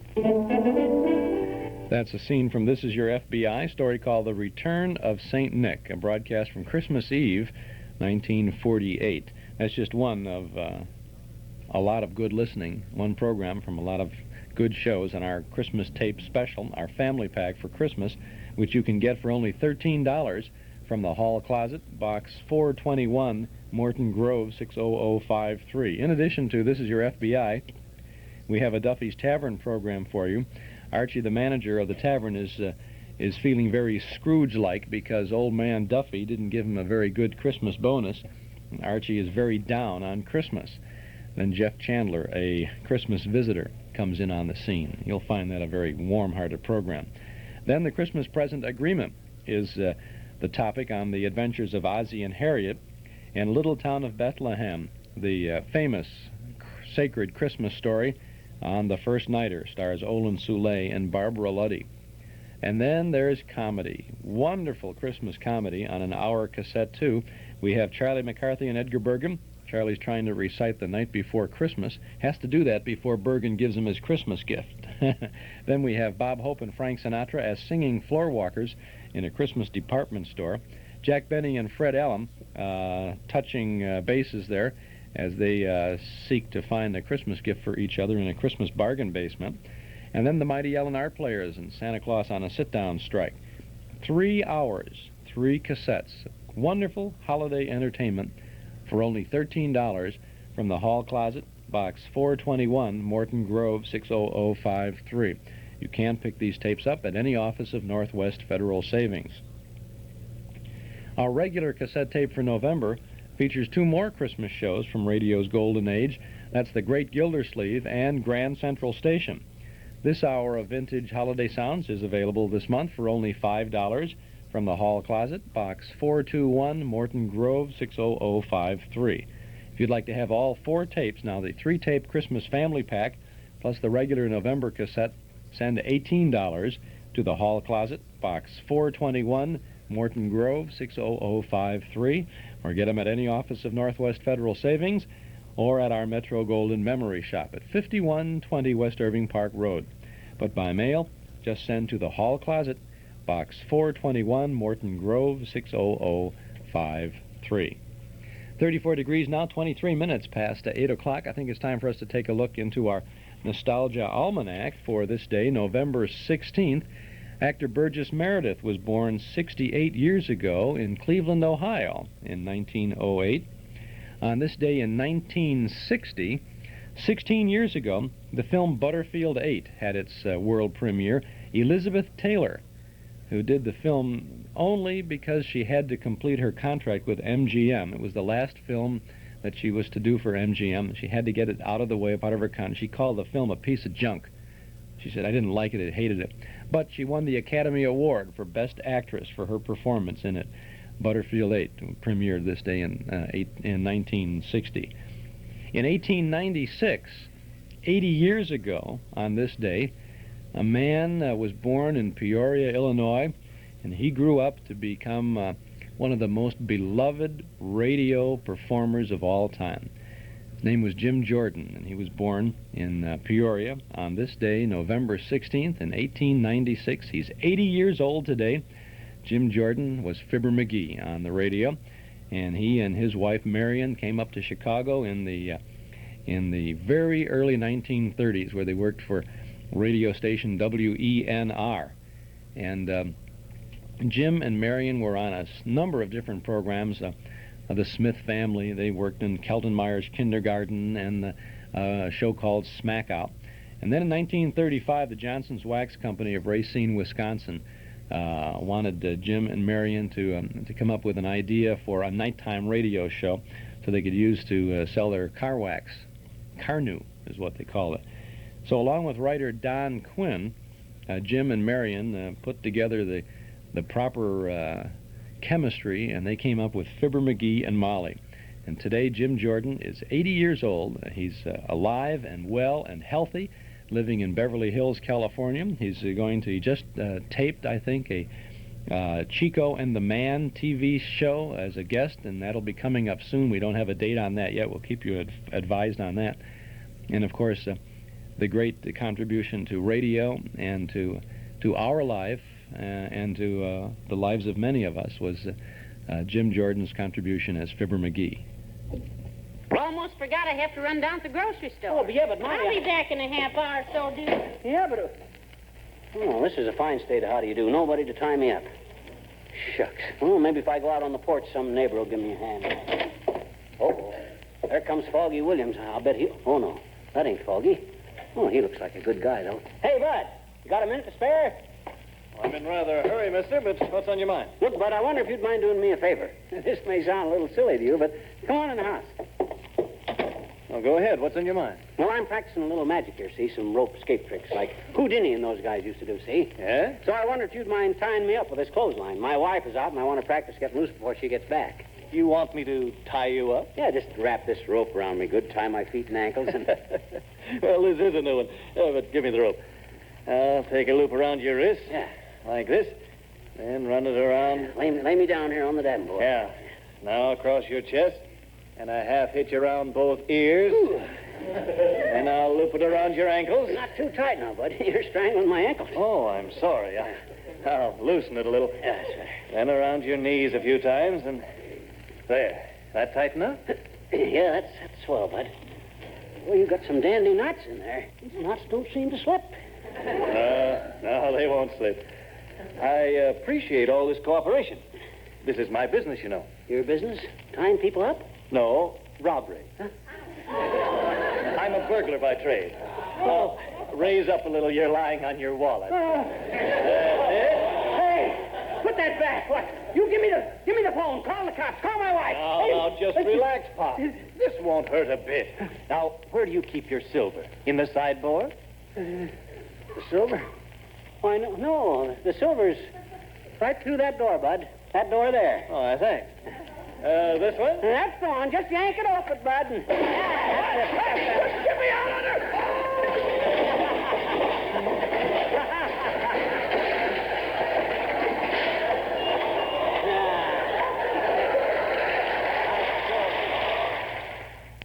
And that's one time that overstuffed closet worked for Fibber McGee. Jim Jordan, 80 years old today, born in Peoria, Illinois. Happy birthday, Jim, and our very best from all of us here in the Midwest to you, with your closet, which is unfortunately very neat today. His closet is so neat, makes you want to die.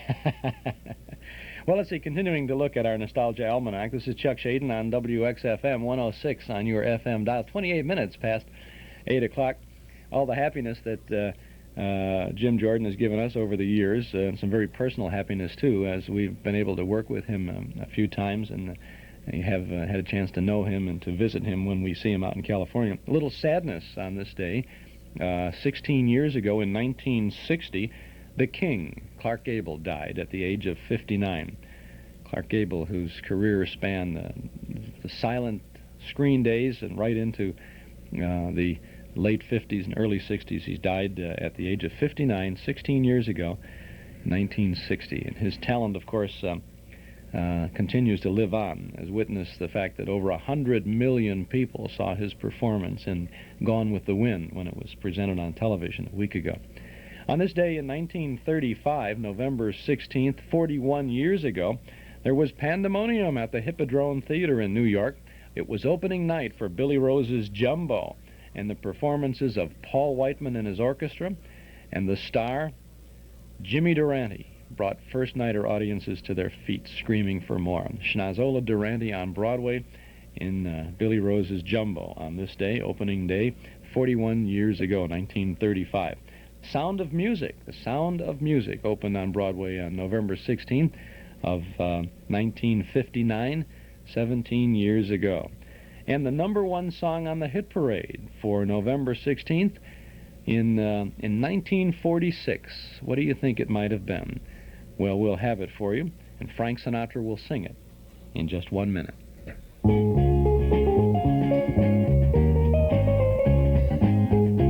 Is your bank open when you're busy and closed when you're not? Northwest Federal Savings knows that a good place to save is ready for you when you're ready. Ready with the answers and advice given by professionals in helping thousands just like you, but each with different individual needs. Northwest Federal's professionals can show you, too, the best way to save for a new home, a college education, or for retirement. Northwest Federal's counselors can explain all the savings plans and help you set up a savings program to meet your special needs. Home loan specialists can tailor a home loan plan to help make your dreams a reality. Bring your needs to any of 5 convenient Northwest Federal Savings Centers throughout Chicagoland's great Northwest Territory. If you think your needs are special, so does Northwest Federal Savings.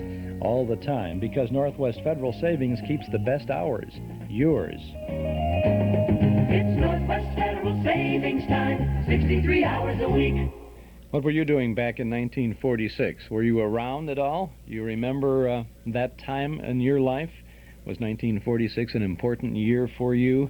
On this day, November 16th of 1946, the #1 song on the hit parade was a song popularized by Mr. Frank Sinatra. Dear, this evening seemed to go so awfully fast. We had so much fun, and now you're home at last. I looked forward to a kiss or two at the garden gate, but you gave me just one peck and insisted it was late.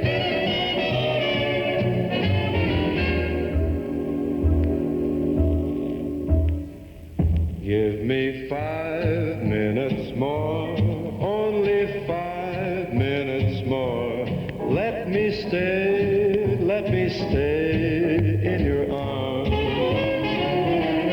Here am I begging for only 5 minutes more, only 5 minutes more of your charm.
stay, let me stay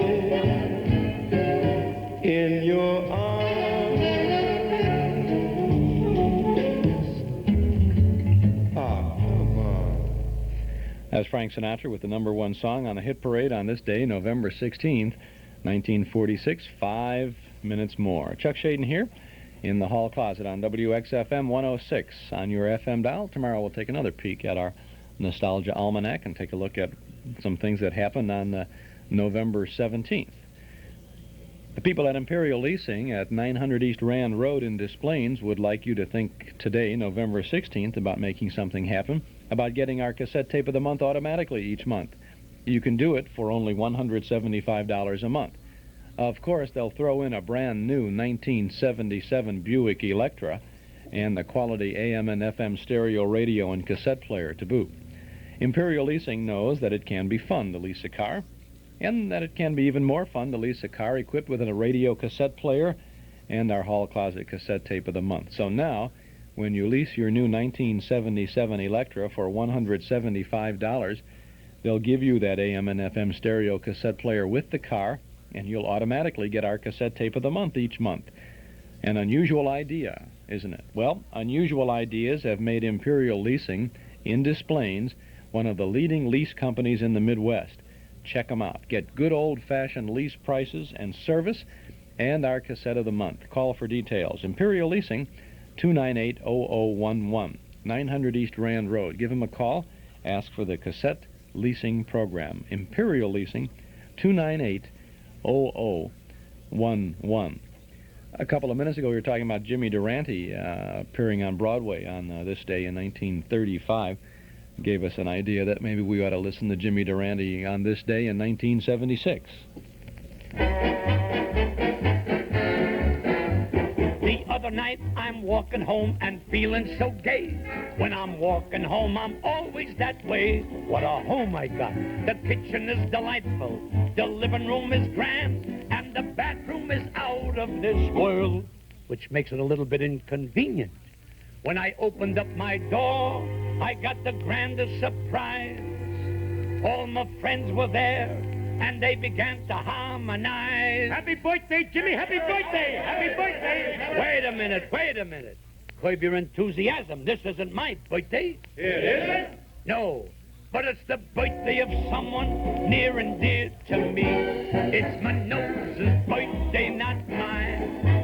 And I'm proud to say the schnoz is doing fine. My nose was born upon this day in 1893. Exactly 2 weeks later, the stork delivered me.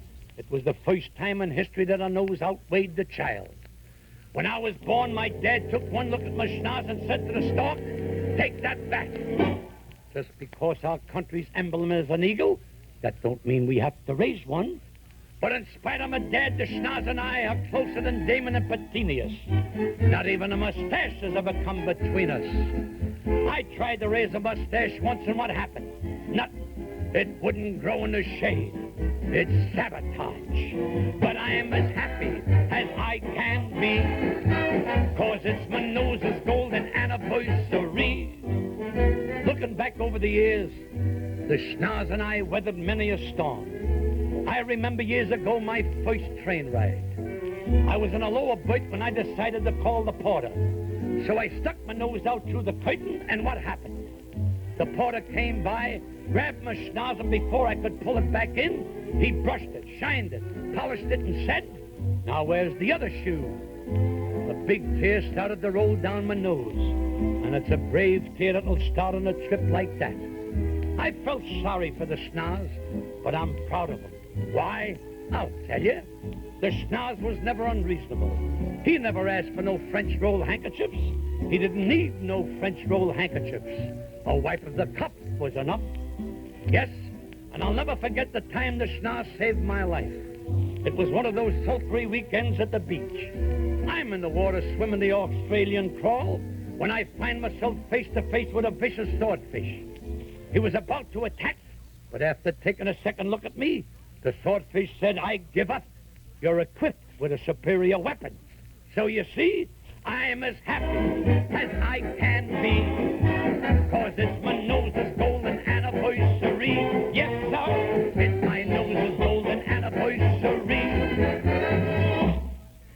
Jimmy Durante, celebrating his nose's golden anniversary. He said it's his nose's birthday, and he was born 2 weeks later in 1893, and that's exactly Durante's birth date. He's 83 years old. Jimmy is 83 years old. Chuck Shaden here in the hall closet on WXFM 106 on your FM dial. Lionel Barrymore as Ebenezer Scrooge is on the cover of our Nostalgia newsletter and radio guide for December, and that's just the beginning of 32 pages of fun and memories that you will have at your fingertips when you subscribe to our Nostalgia guide.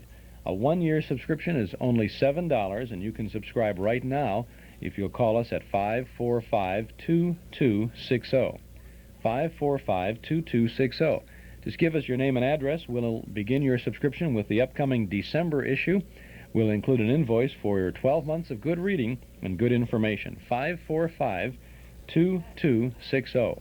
Page after page of photos and memories from not so long ago, plus the complete schedule of all the old-time broadcasts that we present throughout the week on a number of stations. If you begin your subscription with our December issue, you'll have a great time with lots of great reading.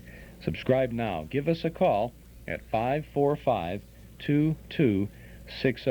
Our December issue includes an original radio script, Christmas with Fibber McGee, written not for radio but for us, for the newsletter, by Phil Leslie, who, along with Don Quinn, collaborated on the Fibber McGee and Molly shows in the 40s and the 50s. And in this script, it is us, Chuck Shaden, paying a visit to 79 Wistful Vista, where we find Mr. McGee wrapping Christmas presents and trimming the tree. And what a great conversation we have with Fibber. Thank you, Mr. Leslie. We have many other articles from the past and about the past, too. Subscribe now to our Nostalgia newsletter and radio guide. A one-year subscription, just $7. Begin your subscription with the Happy Holiday December issue. Call us now at 545-2260. That's 545-2260, or send $7 to Nostalgia Newsletter, Box 421, Morton Grove, 60053. And wouldn't the newsletter make an ideal Christmas gift? We'll even send a card from you. Call us now at 545-2260.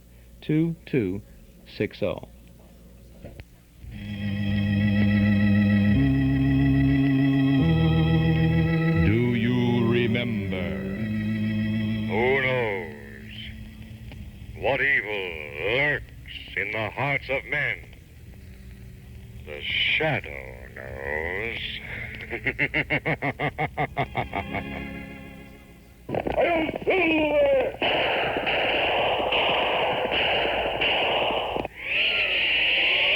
Up in the sky! Look! It's a giant bird! It's Superman! The golden days of radio, brought back once more by Mark 56 Records. What wonderful memories. Relive them again with The Shadow, The Lone Ranger, The Green Hornet, Burns and Allen. You can buy these and over 100 other original radio broadcasts on Mark 56 LP Records. A gift for remembering. Major Bose, Tarzan, The Whistler, Frankenstein. Available at all Corvette record departments, $3.99. It's 18 minutes now before 9 o'clock. Chuck Shaden in the hall closet, WXFM 106. On your FM dial, we go back now to Christmas Day, 1939, December 25th of 1939. And even on Christmas Day, Captain Midnight was still having it out with Ivan Shark. Listen.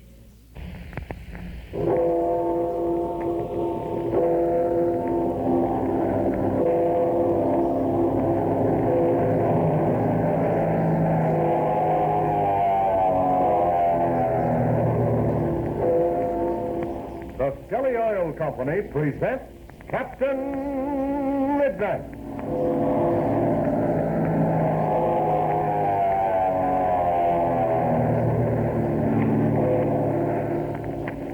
Captain Midnight, brought to you 5 times each week by the Skelly Oil Company, Skelly Jobbers and Dealers. So this is Christmas. Yes, sir, the big day is here. And believe it or not, fellows and girls, this is one day your friend Don Gordon is going to take a rest. I'm just here this afternoon to wish all you Flight Patrol members and your friends and relatives a mighty Merry Christmas evening. Hey, but wait a minute. Wait, what's this? Why, say, it's a special delivery letter. A great, big, important-looking letter, marked personal, and it's addressed to you. And, say, I see up here in the corner that this letter is from a man who has a lot of genuine affection for every member of Captain Midnight's Flight Patrol. Because this letter is from Mr. W.G. Skelly himself, the founder and president of the Skelly Oil Company. And it's addressed to you, so, well, let's read it, shall we? Here, I'll open it. All right, here's Mr. Skelly's letter. Dear Flight Patrol members and friends of Captain Midnight everywhere, this is a letter with a double purpose. First, of course, is to wish you all a Merry Christmas. But there's another reason. It's to tell you how happy and proud we are to have you as members of Captain Midnight's famous Flight Patrol. We're proud that you're interested in joining a club like this, an organization that is dedicated to the upbuilding of America's future on land and in the air through its young people, the future leaders of our nation. We hope this program is giving you entertainment, lots of it, but also we hope it's teaching you many things about aviation, about clean, courageous living, about patriotism, about facing danger in the cause of right. If this program is helping in some measure to do that, I feel that Captain Midnight has been, in every way, a grand success. And now, in saying goodbye, let me wish you, for myself, and for Skelly men everywhere, the merriest kind of a Christmas and the happiest of all New Years. Well, say thank you for that fine letter, Mr. Skelly. I'm sure I'm speaking for every single Flight Patrol member listening in today when I say the same to you, Mr. Skelly, and many of them. And now to Captain Midnight. The famous pilot and Chuck Ramsey have fallen into the trap laid by Ivan Shark. They are in the water dungeon of the old Aztec temple. Below the river level, a death chamber devised by cunning Aztec kings of centuries ago. Ivan Shark is in the chamber with them, but he has arranged with his daughter Fury for a way of escape for himself, leaving Captain Midnight and Chuck inside. Ivan Shark's hands are still in the air as Captain Midnight covers him. Chuck has just discovered that the massive stone door through which they entered has closed. Listen as Shark says. What are you doing, Captain Midnight? This is some trick of yours. That stone door suddenly closed. All right, Shark, don't try to fool me with that kind of talk. I couldn't push that door open. Look, on the floor. There's water running over it. What is this? What are you doing, Captain Midnight? Shark does act frightened, Chuck. Evidently his plans have misfired. All right, now you watch him while I look around. Okay, I'll keep him covered. You have planned this, Captain Midnight, but it won't work. You will be trapped, too. The water is flooding the chamber, and that door is closed. All right, never mind that. Come here, both of you. All right, now watch him, Chuck. You bet I will. You will answer to me, Captain Midnight. You will tell me what this is. Yes, as if you don't know. Wait. Throw the light in that far corner there, Chuck. Jiminy crickets. There's a small circular hole, and water's shooting through it. It's the end, I tell you. We are all lost. Now! Quick, Chuck. Come here. To the door, quick. What are you going to do? The door will not move. Ramsey tried it already. All right, come on, Chuck. Both of us together now. Push. Harder. It won't move. We are lost, I tell you. This is the end. Oh, gosh. This water's up over my shoes already. All right, now you listen to me, Ivan Shark. This is no surprise to you, because you got us in here by a trick. That's a lie, Captain Midnight. I was on business of my own down here, and you interrupted me. The parade of treasure. Yes, you must know it. I was looking for the parade of treasure. Yes, but what about those shots and your yelling? Oh, no, it won't go, Shark. I know you too well. You planned to get us into this room, and you know the way out. Somewhere near us, there's a hidden control that'll open that door. I am telling the truth, Captain Midnight. If there is some means of opening that door, I do not know what it is. You're not fooling us, Shark. You plan to escape from this room and leave us in here. But I tell you it won't work. We are armed and you're not. If Chuck and I are to die in this hole, you'll die with us. Because you'll never get out of here alive, Nettie. You get that? Maybe he's telling the truth. Maybe something's happened that he didn't expect. Oh, Captain, we've got to do something, and we've got to do it quick. The water's over our ankles. Now, what's the joke? The humor of the situation has suddenly dawned upon me. We have been bitter enemies for years. You've devoted your life to my extermination. And now, just when success was to crown your lifelong efforts, everything is washed out, and you and I stand upon an equal footing. trapped in an underground chamber beneath an ancient Aztec temple. Oh, quit talking. Let's do something to get out of here. Nothing we can do, Ramsey, will get us out of here. What I was about to tell you, Ramsey, is this. Because there is one power in the world which recognizes neither youth nor age, wealth nor poverty. And that power, Ramsey, is the power of life and death. What's he getting at, Captain Midnight? What does he mean? Does he really mean we're going to... Yes, Ramsey, I mean exactly that. We, the three of us, are about to die. And what makes you so certain that we are all to die? I will tell you why, Captain Midnight. In this moment, I see nothing to be gained by deception.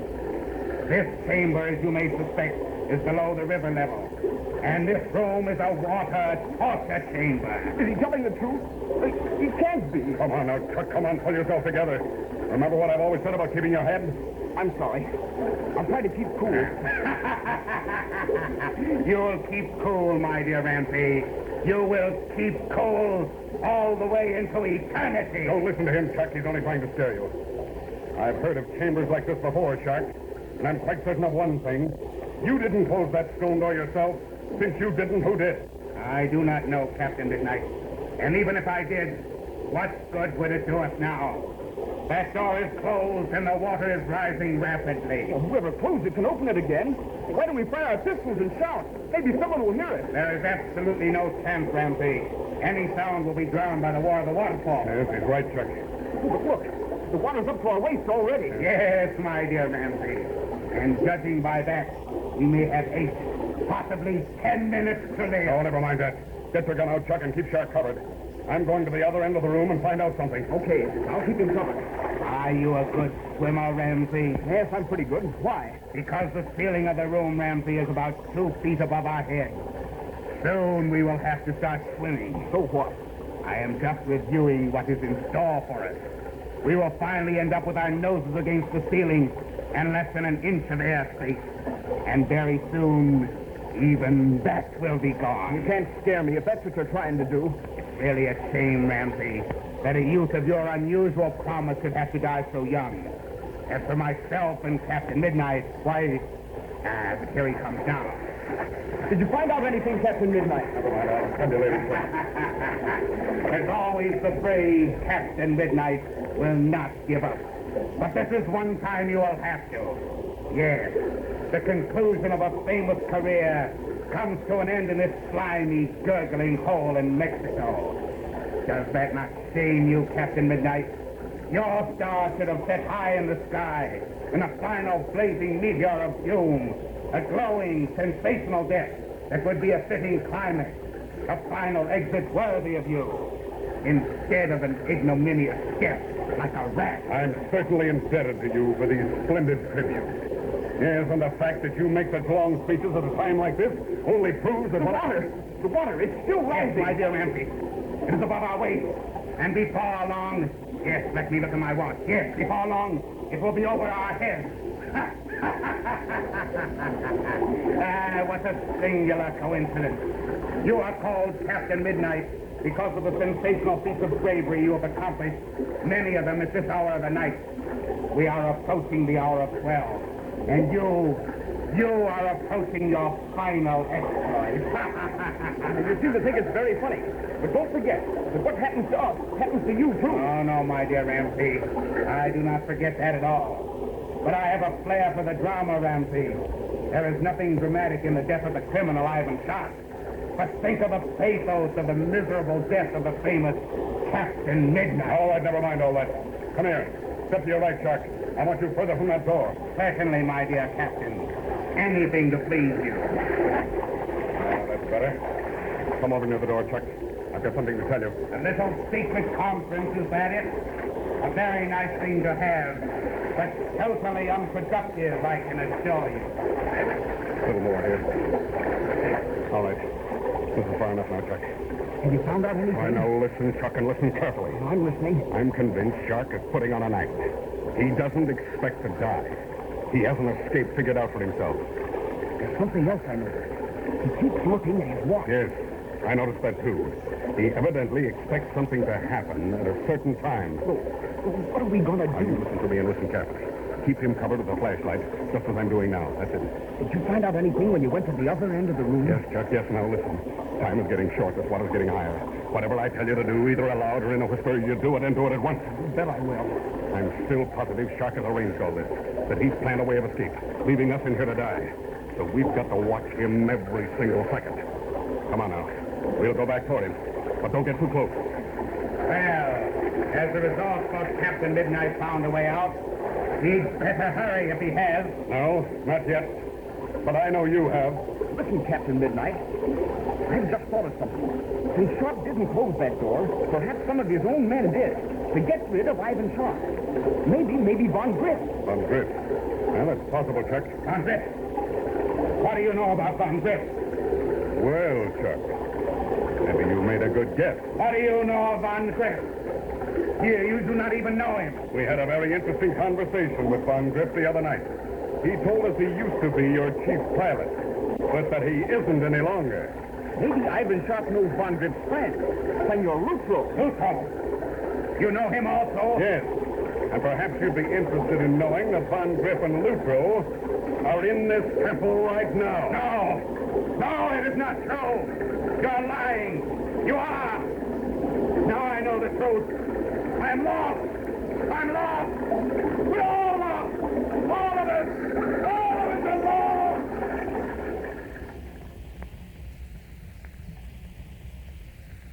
Well, Captain Midnight was right.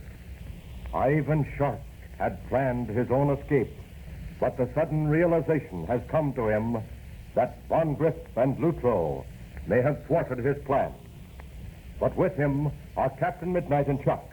If the massive door does not open when the 15 minutes are up, what will happen? Tune in tomorrow to Captain Midnight. Say, things surely are mighty tense right now for Captain Midnight and his friends. But after all, this is Christmas, and they do want you to know they're all right and that they're wishing you the best holiday season offers. Yes, every last one of them asked me to tell you Merry Christmas. Not only Captain Midnight himself, but Chuck Ramsey, Patsy Donovan, Ma Donovan, Pablo, Dolores, Senor Pareda, every member of Captain Midnight's brave party sends you their warmest Christmas greetings. As Pablo would say, well, here, come on, Pablo, say it yourself. Okay, Senor Gordon. I say the Merry Christmas like we say it in old Mexico. Like this. Feliz Pascual de Navidad. I say it again. Feliz Pascual de Navidad. That means Merry Christmas. Okay? Yes, sir, Pablo. That's okay. And fellas and girls, that goes for all of us. Feliz Pascual. Oh, well, you know what I mean. Merry Christmas. Now, don't forget to tune in again tomorrow, same time, same station, for further transcribed adventures of Captain Midnight, brought to you by the Skelly Oil Company, Skelly Jobbers and Dealers. Until tomorrow, this is Don Gordon, your Skelly man, saying goodbye and Merry Christmas!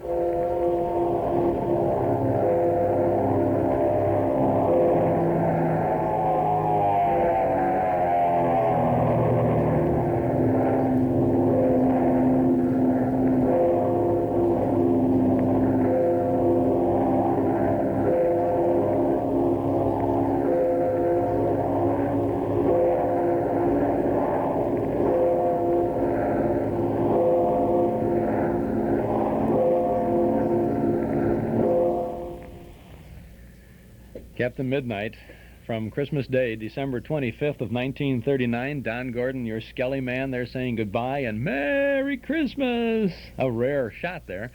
And in the true tradition of radio, you notice the no commercials for Skelly products on the show. They had a man who was allegedly Mr. Skelly making a little seasonal pitch at the beginning, and then just a nice little end up there. I would say that this would be one time no matter how dedicated a Captain Midnight fan you might have been, you probably would not have heard Captain Midnight on a Christmas day. By about the time Captain Midnight was on, your house was just loaded with family and relatives, and you had wrapping paper all over the floor, and turkey cooking in the oven someplace, or maybe you're just finished a sumptuous Christmas dinner, and the carpets were strewn with toys, and You might have had some Captain Midnight toys around or something like that. Ah, those were the days, huh? Speaking of carpeting. Now you can get your whole house Magicist clean and also get a helping hand with the laundry. Hi, this is Carmelita Pope with good news. Right now, with any Magicist order, you'll get a bottle of Ego Liquid, the heavy-duty one-step laundry detergent at no extra charge. With Ego, there's no need for pre-soaks and sprays. Of course, Magicist is the recognized expert when it comes to cleaning. So have Magicist clean your carpeting and furniture in home or office. Or have Magicist call for, clean, and deliver your rugs and draperies. Save 20% for cash and carry. Bank cards are welcome. And Magicist sells rugs, too. Come clean now and get your quart bottle of Ego heavy-duty liquid laundry detergent at no extra charge. Chicago phones 378-8600. Suburbs see the white pages.